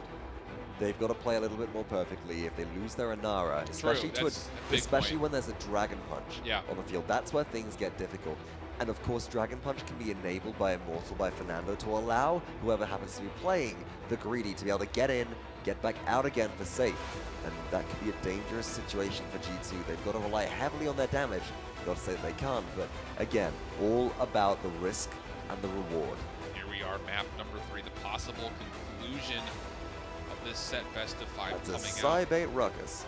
It is a Cybate Ruckus. That doesn't surprise me too Not much. at all. Yeah, I mean, his But ability to play his definitely scan a is rarity. Yeah, you don't see it all that often. You don't even see, I mean, again, you don't see FNATIC running double frontline lately all that often. So anything can happen here. G2 trying to storm on through. It looks like they're going to take that right-hand side perspectively, which is the sunroom side for them to try to push right through. It's right on Mountain. It's going to be right into Thiel. And that's the problem, because everybody has been spotted out. kusqt goes down to first blood, though. Thiel lances back very quickly, and Gerrah as well is able to find doesupz. Heal on a Thiel right at the end. The Evulli doesn't clean them up, as they don't have the target focus. And Void grips into the air. Cybate shuts them down. FNATIC come out swinging. What a way to respond. Just taking up all of that push like a sponge, able to just kind of fall back, let them come through that tiny choke point. You mentioned the huge fireball that came out, and able to capitalize on kills while also staying alive. Huge moment for FNATIC, 57% counting up, good in-pass wall, but it's only the block damage not to get aggressive for G2, and they're having a hard time still, even trying to find a way into point, but now Evulli is here with all that damage, and Inara is going to step foot on point. And it's the air denial as well that Bomb King brings, which is very important here. But speaking of air denial, you got to respect the fact that Fisheko is running again combustible on Drogoz. WarDoom being brought low, should be healed up by Maldamba here. G2 do take control. Thiel has gone down, and there should be no contest until that respawn comes through. But FNATIC, they lost another member, and you just don't want to do that when the point is at 69 to 69%. Yeah, it was actually kind of surprising that FNATIC was able to hold on to that first fight, because bugzy was the first blood and fell very quickly. And here again, he's falling very rapidly, 99%. Someone's got a touch, but Thiel gets blown apart. Double kill for Evulli. All of those 5 bombs sticking and finding all the damage needed to take down 2. And that's going to, oh my goodness, still finding 3. It's going to bode well for the boys in red as they start to move forward and get aggressive. Can Fisheko get out? Not quite. Oh, I'm disappointed that wasn't a, dare I say the words, we'll say 5 in a row there. If I say delayed pentakill, oh, I shouldn't say that. Shift will have my guts there. But no, kusqt now pushing up into the enemy space, into FNATIC, is looking just to provide some distractions, some zoning, and so far it's been working out. FNATIC, though, I feel like they must have taken a mental blow from that. That was their capture point to lose. It's really hard to see the names bugzy and Saris come hand in hand. It's just, you have to wonder, again, this is a conversation that we had earlier just often on camera about, is he really able to do as much impact as possible on something like a healer? Or frontliner Evulli continues to connect these long-range bombs from downtown. Big Dread Serpent as well, able to find possibly the Ruckus. Not quite. Dragon Punch coming out, though. Look at the trap as well. The sticky bomb set up. Big convergence comes through. Gerrah finds 3 with through time and space. Oh my goodness, that might just have saved it. Payload so close to pushing, and FNATIC hold on, but there's 1:15 left. Leave it up to Gerrah to make the plays when they're necessary. Huge convergence coming out of bugzy, though, finding 3, and the combination of the supports handling over this one when it comes to being clutch. Again, it's just Fisheko playing the only real damage dealer on the side of FNATIC. He's been doing well, but again, shut down mid-air by Evulli, and that Dragon Punch probably did not bode well for the confidence. Rockets connect, Salvo goes down, bringing the damage members of G2 relatively low, but no, kusqt's positioning does force out Fisheko. Doesn't matter though, when all of a sudden we have waiting in the wings. Genos again, Gerrah with the save. Looking solid is this defense from FNATIC, although it was narrow to start. They only have to do it for another 30 seconds. Poppy Bob not quite able to connect right close to where the rest of one of the players from FNATIC was on the edge, quite literally. It was Genos who's out there. 23 seconds. A couple of ultimates could be used for G2 if they want to try to get this. They're close enough to contest for overtime. They need to be careful though. Evulli is very low. Less than 200 health, goes to 0 in a second. Cybate finds 2 in a row. And Fisheko forces out kusqt, who even with their recovery will be held in place and forced here to flee. 5 seconds remaining. G2 Esports have no way back in. FNATIC do defend successfully here. And they are all tied up. They're able to get the ultimate charges back. That's the big thing. It's now 98%. Actually, it gets to 100 right at the end of the round there for Fisheko. 75% for that huge convergence. And Genos has already rebuilt up that through space of time, which again we saw was so clutch. It's funny, we talk about that point of the map when it comes to being clutch. It's usually a hyper beam. Not the case here, as you see the convergence going to pop in that more mid-right corner, finds 3, able to get that big double kill, and triple kill, pardon me, and looking for more, able to again help out with the Void Grip as well. It's just really good play from Gerrah. A little bit of this, a little bit of that, a little bit of everything right now, but FNATIC need a little bit of objective control if they want to come out on top this game. 1-1, as we mentioned, all tied up. FNATIC looking down the barrel, potentially a defeat here. G2 can take the game, so they need to find a way to deal with this onslaught of damage from G2. Looking again to their ultimates, that might be the way to do it. They have survivability, and Thiel needs that finger on the trigger here. That's twice in a row. Thiel's been able to stay mounted, get that third-person perspective, and throw a fireball, and Gerrah is able to help out. That's 3 kills over the left-hand side of the map. Looking for more. Thiel moving fine. Finds the 4th, looking for possibly the 5th. It's just kusqt left alive, and Fisheko will explode the combustible. That'll be enough for a full team wipe. Fast cleanup, but do I want to say it? We saw it before. We saw it last round, and it's 1-1. We've not got combat mechanic in effect, but the zoning this time is coming in. The problem is G2 are sitting on all 5 ultimates. They didn't use anything. It was literally a bait strat out from, looks like, from FNATIC to get those ult out. Convergence coming through, finds a lot, and that's going to be 2 more kills for the side of FNATIC, still having not lost a single member in this round yet. Those kill streaks are flashing like fire on the top left-hand side. Cybate will actually break that ceremony, but still, regardless, 99%, and now FNATIC get themselves a much-needed point. They go up 2-1. Oh, wow. Gerrah with 72 health remaining there as well. Just about able to survive. Evulli tries to chase him down, but Saris to the rescue, and FNATIC, they hold momentum. That is actually key. Gerrah overextends, but the fact that they don't die, G2 now can't reset. That payload's going to start pushing for free, and they're going to gain ground. FNATIC are in a good position here, and ultimates like Dragon Punch can be used to retain momentum as well throughout this push. And that's exactly, this would be right about the time you want to try to take down a frontliner to help this payload again continue to move for free. Here it comes, channeled up. You did a nice little spot through the secret hole, but again, knowing that he was scouted out, it will actually just cancel it, using it almost like another step from Atroxus in his kit, just immediately canceling it after it goes through. So he will retain a lot of that percentage, and moving right back. It is actually Thiel finding a big kill into iDropBodies. Nobel Damba. Fire Spit goes out as well, does not connect. Fisheko does not land the damage, but is continuing the direct shots to try and pressure out Buck here. Up to the high ground, Grumpy Bomb there, gets a stun, but Saris to the rescue, and little by little, G2 are losing ground here. Yeah, Fisheko finding a big stagger kill there to kusqt. He's down for the next 10 seconds, and Evulli's going to have to pick up some damage here as a lot of full HP pulls for FNATIC and ultimates as well. They might just get the momentum they need to push this through. They're still waiting for kusqt, and he will now respawn. A minute, 10 seconds. Payload about 90% of the way through, looking to make that last little bit. First 2 wheels are on the point. Dreadsup coming out. Fire comes out straight into the backline, but everybody runs out the way. The natural cover keeps everybody alive, and G2 Esports find 3 in a row. Fisheko and Thiel start to clean up there, but can they find the damage to the backline? I think they can. 51 seconds remain. FNATIC didn't make it through. Yeah, they needed one more ultimate, did FNATIC, to make sure that as everyone ran away from the Hexafire, they ran into something else.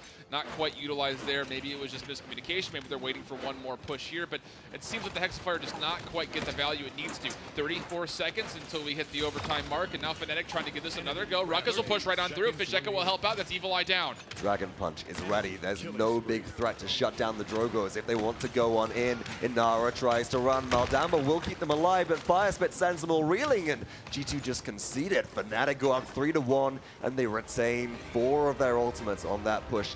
Nothing necessary. G2 are in a dangerous spot. Yeah, bless your stars, FNATIC, that you didn't have to use an ultimate for that. That's the brewing of a perfect storm here on Jaguar Falls. You can see Fisheko and bugzy are still retaining a lot of that kill streak, only having died 5 times between the 2 of them. And it's plays like this from Fisheko. He gets stunned, but again, he gets that little bit of a burst heal and then finds all of this damage right into kusqt's face, helping out once again with the front line too, able to help take Inara down in that instance, and that was really big. You mentioned it before. You take off the Inara, there's really nothing that G2 can do to stand up, especially when it comes to defense. And it's difficult to land that Dragon Punch. It's difficult to force away the Inara. The good thing that I like is that Inara isn't the first target in a lot of these fights for FNATIC now. They're clearing the area. We talked about this previously. It's very, very important to be able to at least blow everybody away so it's safe to. But this time, no. WarDoom in their sights. Nobody to protect them. Impasse goes up. Impasse goes down. The Stone Warden crumbles. This is looking good for FNATIC once again to get on the point early. Heat Haze being used for G2 though, but bugzy actually able to find Evulli, who was caught out in that torch room once again. 18% now going to be probably counting up soon as numbers still do favor FNATIC. We do have forward 4 action as one returns. doesupz finding a kill there onto Ruckus as well. bugzy trying to get in, but he doesn't have anywhere to use his convergence. You can tell he's really looking for a spot to drop it. Just a little bit of chip capture could have had FNATIC even higher at that point. WarDoom though will completely immune with CC immunity from Earthen Guard. That convergence through time and space does not connect. bugzy gets stunned out there as well by the seismic crash, and G2 Esports re-engage with a vengeance. A lot of chain crowd control there, the seismic crash, the Dread Serpent, but a lot of low health pulls. But they're getting bursted up so quickly, everyone's able to get out of that cauterized application very well, and it's going to give an opportunity for dropbodies to at least get them up to HP before he falls away. But as he does drop, again, not able to get any more healing done. Of course, in the grave, Evulli getting a nice kill to bugzy. kusqt is going to go to Buck. Why will he find an opportunity? Fisheko shuts him down. That is the outplay, oh my goodness, that we needed to see from FNATIC, and now it's 63% to 62% to G2, who are trying to find a way back in, but Fisheko is savage right now. 7 kill streak coming through, looking to convert onto even more right now as G2 have no way back to the objective. They've got their Inara there. Can WarDoom 1v4 for long enough is the question.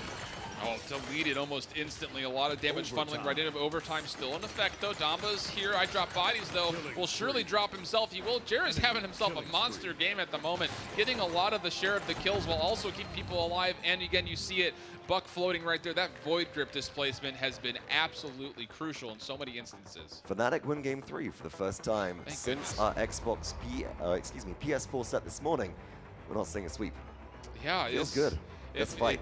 This is what I think, you know, everyone who's tracked FNATIC through their history and their inception in the PPL, this is what you expect from FNATIC.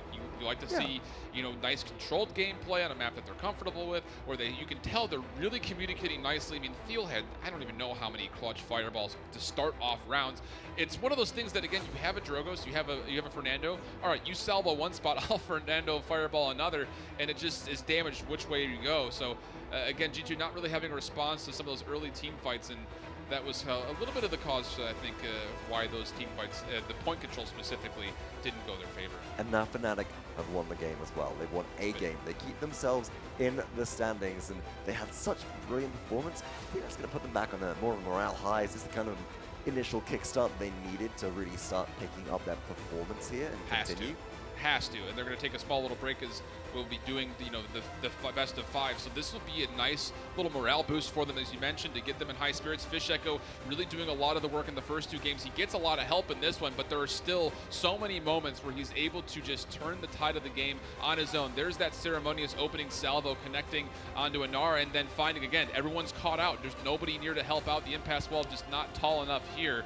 And that's going to be enough for Fisheko to, again, swing these fights in favor of his team single-handedly. I think it's really important as well. Only 2 deaths to remark on Big. there when they're being chased around the map by a buck. This is a really good peel from the team, and whilst Fisheko pulled out the frags, I think, a great deal this game, my hat really goes off to Gerrah for the performance. Without a doubt. I mean, he's been able to do so much, across healing, damage, sustainability, not only for himself, but of course for his team. It's just really good to see that these veteran players are starting to really pick up and really perform at the level we expect them to. Now, once again, folks, this is a best of 5 set. We are over halfway through, and the players, they're taking a short break. In the meantime, we're going to head back to our analyst desk and see exactly what they thought of those first 3 games.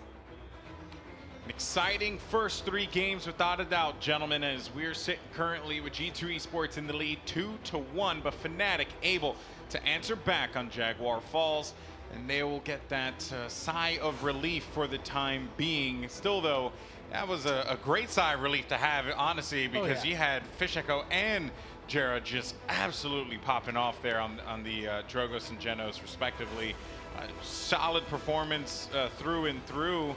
I guess let's just start from the beginning, though, and talk about Fish Market, because G2, they looked in control. They were very dominant on the Fish Market map. It's hard really to say much as to why FNATIC lost, but sound more depressed, why don't you? I'm trying. Nah, FNATIC, G2 just really did. They stomp rolled on the first map. I think that kind of put FNATIC in a bit of a funk, but they look like they're waking up, and they're going to be the FNATIC that I know that they can play to be. And I think the way you said it, that it was kind of weird to put why FNATIC lost that one, because when we were watching, Eevee was playing phenomenally, the rest of the team was playing really well, but the problem is there were a lot of, I think, burst moments for them overall, whereas G2 was just consistent the entire game Well, through. this man right here was insane. He was just going insane this entire matchup, just shot after shot after shot. And this is just why you don't want Buck to have that free roam. And that's where the Eevee came in. There were times in the 1v1 where kusqt would kind of get held down by the Eevee going after him, but all of these times you see no one inside to be able to kind of keep him under control. Even when he's getting low, he's keeping his head about on being able to just focus. This is who I'm going to kill. Even if I'm going to die, I'm going to at least take out 1, maybe 2 with me.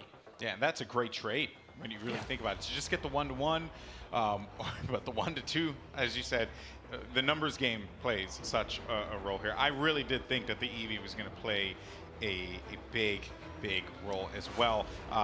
But we did see the Grover into the Shaolin as well, so that could have played a little bit of a role, or a little bit of a factor, excuse me, I said role like 50 times, I'm tired, into that game. All right, so moving on to game 2, though, Stone Key, very exciting matchup, though, and Evulli, man, this dude on Bomb King, again, another, this was just a game of people who are just, they have their moment to shine, and they're making the best of it. Tell us about that game, Gord. I mean, for me, this one started out because it went up 3-1 at one point for FNATIC. The beginning of it, it was, we call them the Immortals in our tournaments because they're so hard to kill. The first round, they just got erased. They had no presence there at the beginning of it.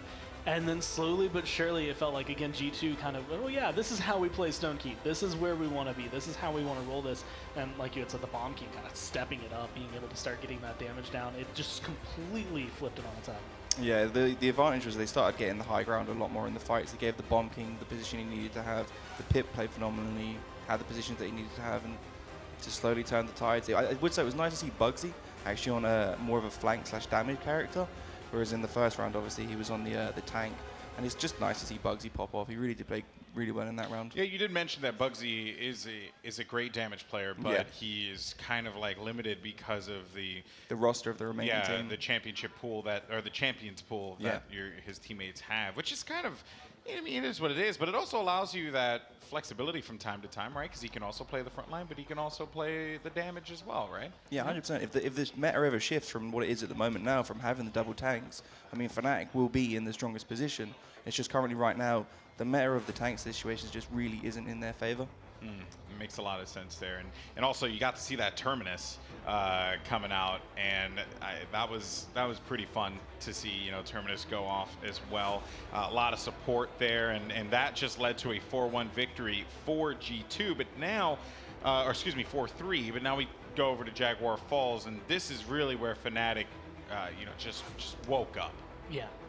This one, the first thing I wrote down when we got into the game was bugzy was on Ceres, which kind of confused me, caught me off guard. I think it caught you off guard because we're sitting here and we're just like, okay, that like it has to be right. I know that it's telling me the truth, but that's just not something I personally expected, especially out of that lineup. But it came down to the fact that he just was able to get the damage. There's a lot of times we went over there, he wasn't playing this as traditional as you would see a Ceres. He's still kind of playing his flank here. Yeah, he was. He was very flanky. His ults were very proficient on it as well. I said as they drafted that, I literally said I have no idea who's playing what on this draft. I'd never seen FNATIC pull something like this. But as you said earlier, can they pull out some double heals like we've seen earlier? I said if those boys want to do it, by all means they will do it because they have the players and the champ pool with just the bugzy and that lot, they can pretty much play anything. I think this also shows the versatility that bugzy provides for his squad. You know, the guy goes and let's see here. He plays a tank early on. He plays Fernando. Then he plays Buck.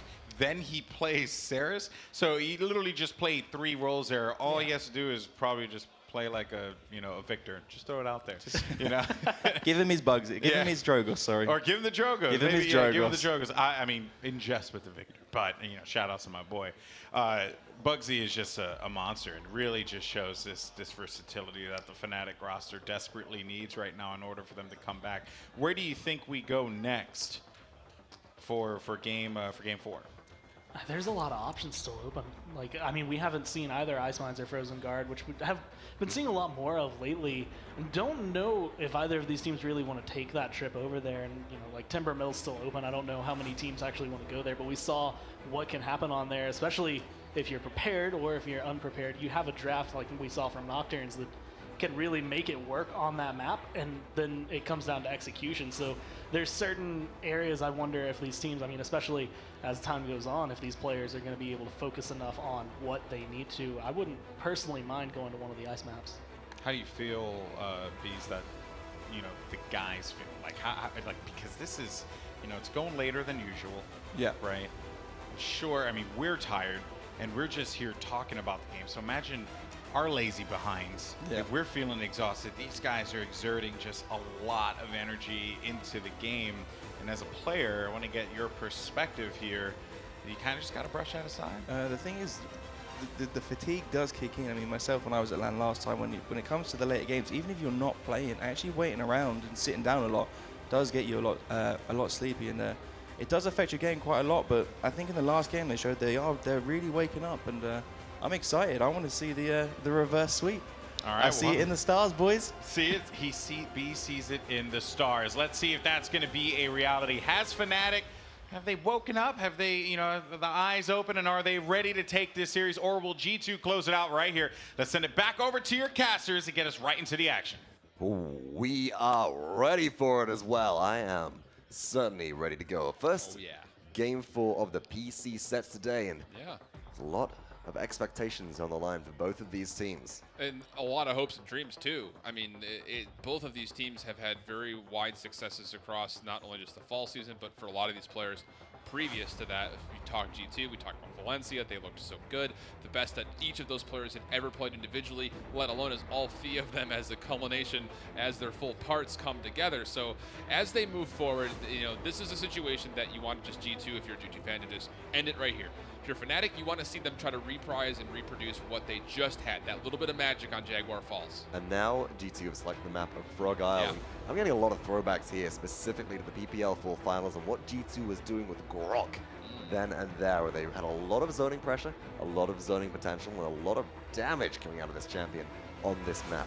Yeah, we haven't seen any Grok with these 2 teams, at least tonight yet, which is interesting because it has been really, I won't say a priority, but a very routine pick for a lot of champs. A couple of bans as well, as we've seen that people are just not able to really deal so much on certain situations against the Grok. So you bring up a good point. It's definitely a pick to look for, whether it's a pick or ban, I guess I should rather say.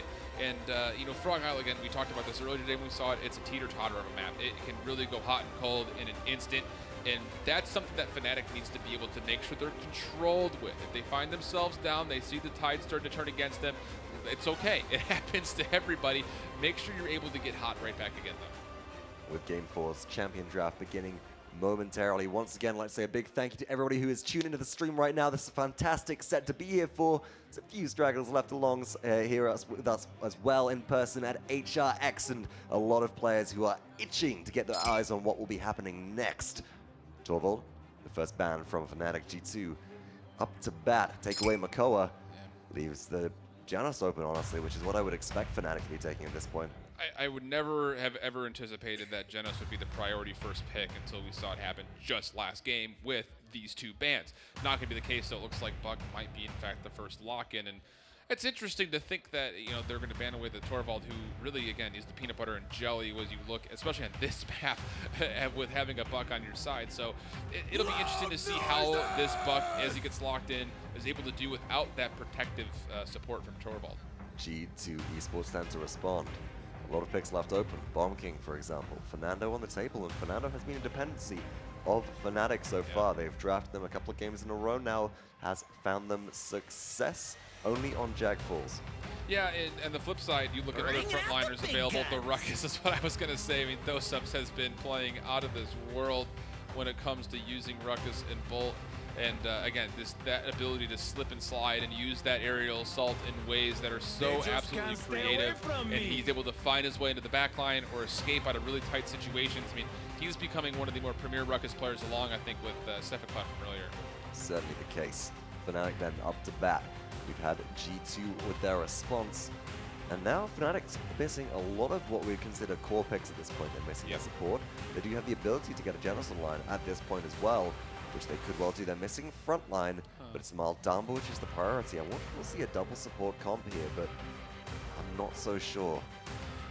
I think if it is the Dumba, you're looking at a situation where he is probably the best true support that can handle and sustain a single frontliner, which is, again, something FNATIC has gone to time and time again. Another thing is, as I remember back to the fall finals, FNATIC had one of the best win and loss records using Inara. So this is an opportunity to use it, I think, at a very high level. Bomb King actually surviving in the draft a lot later than we normally see. He's picked up third for FNATIC. Ooh, is that a Grover response? Hello, spicy pick coming through for G2. Not much really held back in terms of timing for that pick up, as well as Genos. I like the fact that FNATIC went into a Bomb King there on the left-hand side, instead of what we would consider maybe the neutral frontline of Inara. They recognize that G2 have gone into a double frontline composition, fallen out of favor, has triple. Inara unlikely to come out, and so they can get more of those priority damage picks online, but G2 respond with equally as dangerous ones. Yeah, Grover on this map, we've said it time and time again, he's just got so much line of sight at a distance, and he's able to vine off of all these different environmental walls and everything that happens to surround the point and the payload push itself, trees all over the place. He becomes very mobile, becomes a nuisance. That Inara does come out, and that's a good look for FNATIC, because again, they have been doing very well using a solo Inara, and it looks like there is that Grok pick you were talking about. Taking that away from G2, ensuring they don't get it, as well as getting some extra spot pocket healing for the solo front line. Certainly not an, well, it's not an invaluable thing. It's a very valuable thing right here. Combined with Earthen Guard, combined with the ability to wall off, cauterize with Impasse, provides a lot of survivability. G2, though, they use FNATIC's tactic against them and go for the Drogos, and with only the Inara available to hold this point. If Drogo's is able to capitalize with Dragon Punch, well, it's the same old story. If you look from top to bottom on FNATIC's roster, you say, yeah, good pick, good pick, good pick, great pick, great. They're all great picks. It's a really solid roster. But then you look over at G2, it's like, wow, that counters that pick. That great pick, great pick, yeah, counterplay, great pick. On paper, FNATIC's draft is nearly pitch perfect, but on the flip side, G2 has all the proper responses to the strengths of FNATIC's It feels like lineup. exactly what you want as a second pick, a rebuttal pick at this point. And I'm looking forward to seeing how G2 do perform with it, especially that Grover long-range axes certainly do work. It'll be up to whoever is playing Buck to fill some pretty big shoes to distract Grover for long enough to allow maybe Bomb King to do something, or Nara to sit on point. Yeah, and that's going to be really big, especially on Frog Isle. Solo Nara can be focused down pretty heavily. Again, no mobility on a very tight, small, close quarters map. Frog Isle, map number 4. FNATIC G2 looking to put this one possibly to 5. Ooh, it's Bounce House Buck for bugzy's there so far. That would be an interesting one to stick through. We'll have to see a little bit later if there are damage numbers popping up with the Heroic Leap, because I am excited if that's the case. And if that is the case, FNATIC are weighing in heavily on just going straight up for kills here, not a sustain game, which against G2, who have a lot of sustain available to them, I don't mind this. Yeah, this is actually really good position from WarDoom. He knows that Buck wants to sit by the statue side. He's going to push right into him, force him away, and make him a non-issue, essentially making that character completely moot. And it's going to be G2 first to touch on point, but it's only 12%, so it's only marginal for now. Both teams trying to feel each other out. Look for that early poke that we typically see, and big combustible shot there into Nara from Evulli. Evulli goes up, Evulli throws out damage. Evulli goes down again, playing more of the peekaboo playstyle here, but Buck all the while is a constant threat. It's already forced out WarDoom, retreats to safety, and FNATIC have stacked up a sizable amount of capture so far, but Thiel's trying to dance on, and now G2 is stealing some capture away, even though Thiel had the opportunity to contest. That's a really dangerous area where you see all three of those FNATIC players sitting in that shade, that giant shade tree right over by the middle part of the point, and one combustible can really do a lot of damage. Bugzy still has not found an area to move into that back line. It's been really well played by WarDoom to stay there, able to find Gerrah. That's a huge pick, no support on the table for G2, pardon me, for FNATIC, as they lose Grok as well, and this is looking really bad. They do find 63%, but the kill feed's looking really good for G2 as Evil finds 2 more. WarDoom activating the emitter shield there, saves their life, is able to stay alive. Healed up by Grover now as well. Got to be careful of the incoming sticky bombs, as FNATIC need to try and regain control here. It's 63 to 63, neck and neck. How do FNATIC wrestle it back in? This is really, again, smart play from both Grover and WarDoom, able to hold down that left side. Oh, a little tricky salvo. Hello, goodbye. Looking for that big shot. We'll be able to capitalize. Fisheko falls. Now the Dragon Punch just to put this one away. We'll look for the Inara, who's full on point. The impasse not quite enough. And Evulli goes up and over, able to ride that roller coaster. And Cybate will take that death cab back to base as he falls off the map. FNATIC were engaging well, but G2 Esports read them like a book there, and they turned out to be as fragile as paper. FNATIC now on defense are being forced back into their base now by long-range Grover axes, fire spits, and salvos. The payload has begun its push, and G2 Esports show no sign of slowing. And this is really disciplined play as far as positioning goes for G2. WarDoom never at one point was on that right-hand side for them on the map. Never by that platform. He was just holding down that ledge side, making sure that bugzy could not move on his way through. And that's really, really big. A lot of damage coming out. Combustible up and over. We'll be able to, ooh, nice little trigger. Oh, the Shadow Trap, but not quite enough to keep that Ghost Walk alive. Cybate falls. No, kusqt getting credit for that one. The payload continues to push. Hasn't met a single bit of resistance so far along the way. And that Ice Wall from Inara will also crumble. Oh, heroically just about gets bugzy back to safety there, but still the payload push continues. Seismic crash to engage from FNATIC. That'll start things off, but is it enough? Yeah, and what? What else besides that? Tempest comes out as well, but what else? There's just no follow-up. Ooh, nice impasse wall. Will make things a little bit tougher to escape back through. doesupz does fall off the Grover, taking a lot of damage from Fisheko. He will get credited with that kill, and now with the 5-on-3 in their face, it will be G2 retreating back and trying to make sure they're not pushed too far back into their base here. And there's the what. But it seemed like it had to be milked out of FNATIC rather than really just free-flowing. It had to be encouraged and wasn't ready and waiting. FNATIC need to be able to pull the trigger and flip on a dime if necessary. G2 Esports now moving back into position. They've got their respawns coming, 54 seconds on the clock. WarDoom's already there, and FNATIC are barely denting their armor currently. Yeah, a lot of ultimates could be used here for G2. This would be around the time you would like to see it, especially with Thiel now falling. Evulli looking for another Spitfire on the right-hand side. Won't quite hit it. bugzy trying to go up and over, but immediately responding with a counter thrust of his own is Evulli, and Void Grip is Buck, so he will trade out 1 for 1. Whirlwind being used, though. Gerrah falling low. No one's able to touch as WarDoom wins up 2. It's G2 up now with a score of 2-0. Gerrah there, I don't think that even with the ultimate tank, saving Dread 7 at that point is a better decision. But G2, they had an easy push that second time around, and I've not got much to say, honestly. This is where they were read like a book perfectly. Evulli recognizes they'll be coming through the window. and catches them off guard. Up goes the wall, down goes the Drogos, and away goes the Inara. Yeah, that's just really good play. Again, just Evulli knowing exactly how to channel that so he's out of line of sight from anyone who could do damage to him. It's just really good, concise play. And again, if they can continue to shut down that ledge side where that frog statue is for these early capture points, it's going to be really tough for Buck to find any opportunity to not only deal damage, but of course, to get where he wants to be, which is in the back line. We're really starting to see as well why this is G2 Esports map. Look at the positioning once again. They know where their enemies will be. They have read them like a book, and bugzy has been shut off completely here. In dives WarDoom, finds the damage missiles in 3, 2, 1. There's the double punch, and bugzy barely makes it out, but WarDoom almost falls off the edge, and that was dangerous. Yeah, trying to color a little bit outside the lines there, but again, you see that he feels a cartridge from his left, and he goes right through. Evulli actually cancels that ultimate, knowing that he had Thiel low enough to kind of convert, so really smart to trigger that again to make sure he still retains the percentage and not waste the ult. That's maximum efficiency at its finest. And I think that was after the first miss there. Evulli was like, you know what? They're low enough. We'll be able to take it out there. G2 Esports certainly did not need the Dragon Punch to connect here to pull out more victory. 70% goes upwards of the capture point. And G2 Esports they're meeting no resistance here.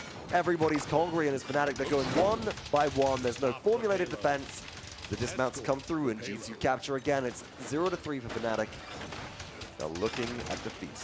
And they're going to have to find some way to set this up. There's still a lot of ultimates that are persisting from the end of last round defensively that could have been used for Fnatic. They're just not pulling the trigger. This is the little things that you kind of can tell that the communication is just not quite there at the moment. They're not finding the opportunities that they need. WarDoom able to shut down Fisheko is going to be a nice start for G2. They have ultimates themselves and a lot of kill streaks just to go with it.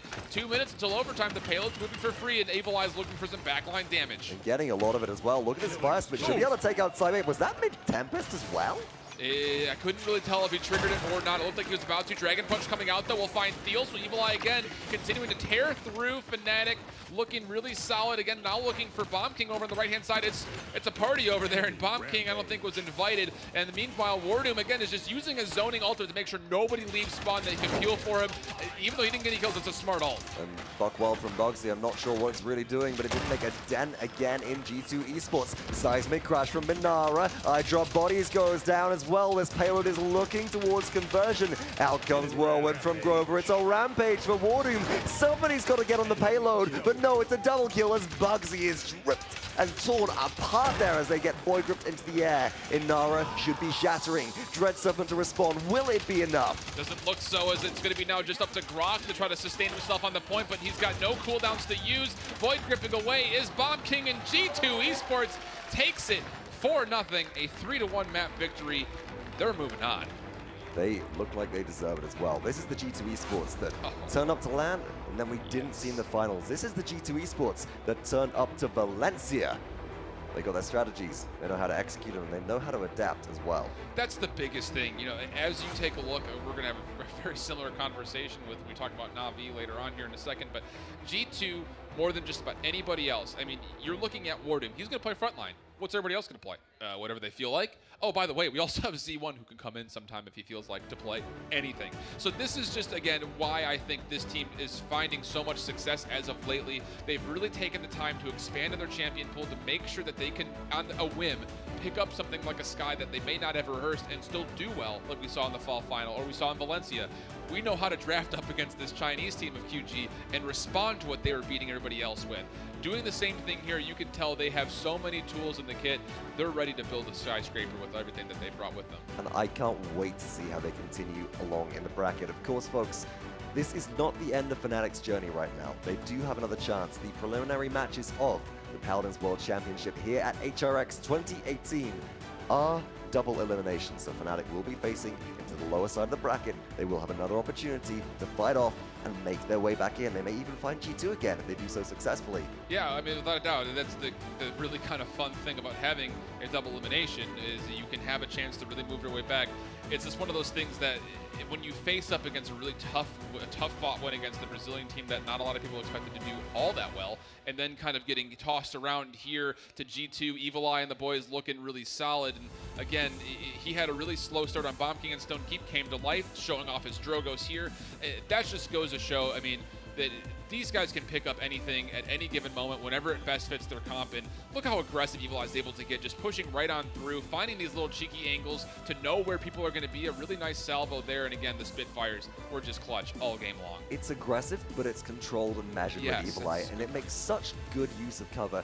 We remarked earlier as well, I said this is why this is G2's map, Frog Isle. They have honestly taken away from teams like FNATIC, who previously might have held that down, or maybe even NIP, because they've understood how to utilize this map, how to utilize the cover, the peekaboo strategy that we talked about with Drogos, which catches people off guard every single time. And it's that map knowledge and environmental terrain knowledge, which really doesn't matter when you're playing these high burst champions. Yeah, it's cutting corners, essentially. I mean, he could have taken the long route around to try to find that kill in the dominance that he cuts through. I mean, Fire spit through the trees, because palm leaves are insubstantial. It's crazy to see the knowledge that these guys bring. I mean, we're looking at the best players in the world. I mean, regardless of the results, these are the best players in the world without a doubt, and you're seeing instances of it across every different category. I mean, we've seen some incredible gameplay. That was just a pristine showcase of how to play Drogos.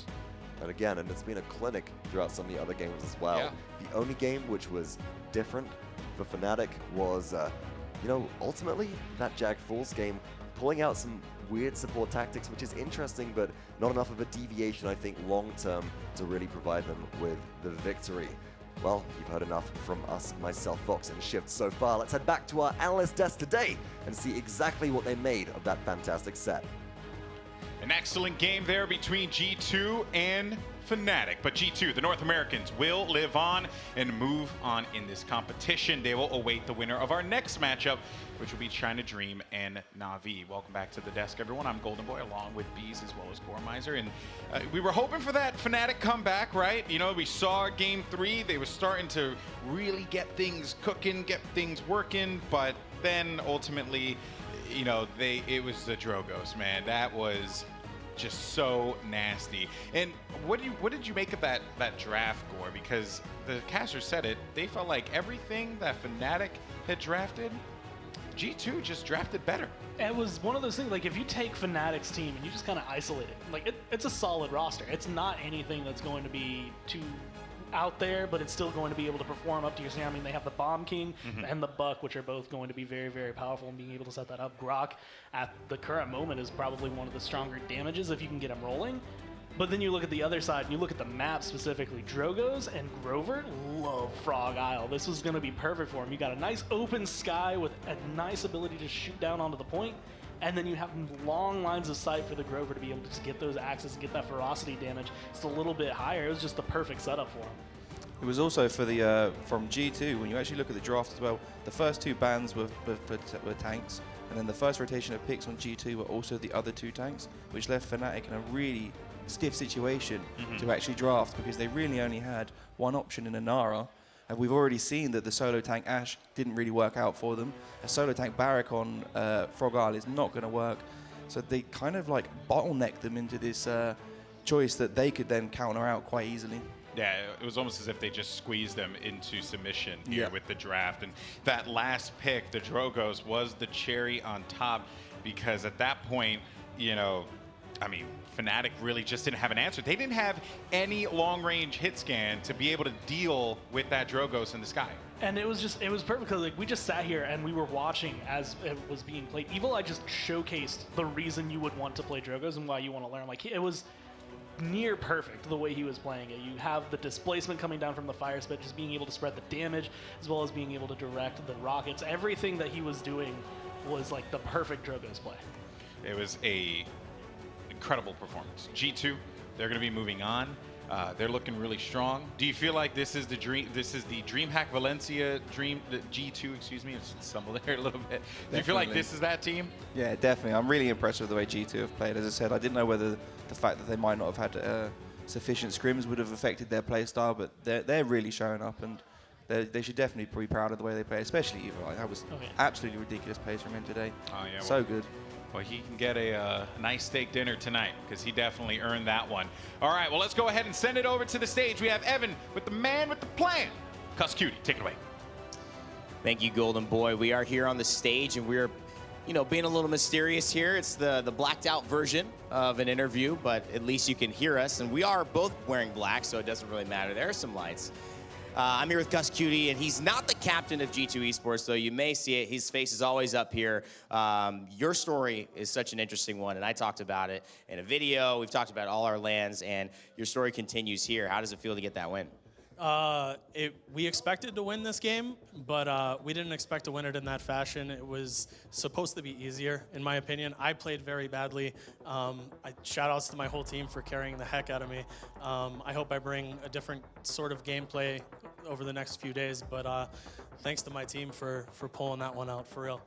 You guys have had such interesting switches in terms of your role, playing support, playing damage. It seemed like you were really on the buck a lot today. Is that something that's consciously been a shift for you guys heading into this tournament? Yeah, that's how we've been practicing. There's a lot of things that Bodies and I can swap off of in and out, and it's, we're used to it, so we're just gonna stick to that, and hopefully it works out. I mean, looking at this set as well, I mean, a lot of people did expect FNATIC to be one of the conversations, and still can be a conversation about who ends up at the end of the day in the finals. Obviously, you were the only North American contender. People expect you to be there, but you said you expected this kind of a situation between them. It was a very heavy defeat. Why are you feeling that FNATIC is not bringing it, or are you just that confident in what you guys are doing here? Whenever the Europeans talk to you, they like to throw in a couple lies, but they're mostly truth, and they said, FNATIC, not so much. They're not doing too well. I really expect out of our pool that Navi and I go through, and that's what I thought before the LAN started, and I'm going to stick to my guns and say we're going to make it through. Well, you have, maybe some divine awareness of what's going to happen next set, because certainly most of us don't. Your mom hooked you up with a Jesus piece. It blinged out, ready for the crowd here today. And again, Golden Boy mentioned a great aside to me, DreamHack Valencia. That was obviously your first big win. You guys got over the hill of winning a major championship. It's HRX. This would be the next step. How do you guys feel about your chances in finishing this one the way you want it? Well, as soon as we got the European monkey off our back in DreamHack Valencia, we knew that we could compete. And I don't want to talk about Kanga during my interview, but I think Kanga's right there with us. As soon as they get that big international win, you're going to see them have a lot more confidence. So expect Kanga to continue showing up every single LAN. All right, well, thank you. That's kusqt from G2 Esports. They go ahead and grab the victory over FNATIC, and it was a very exciting game for us. We're going to throw it right to a quick break, and we will be right back with the final set of today. It is going to be Navi versus JC. It's going to be very exciting. Stay tuned. But I think about you all the time. Looks like you're changing and all. But why didn't you call? Something in the air, always something in the air. Inexplicable, I can feel it in the air. Can you feel me?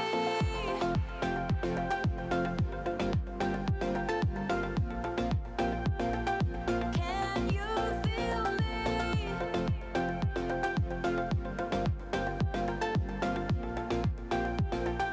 Can you feel me?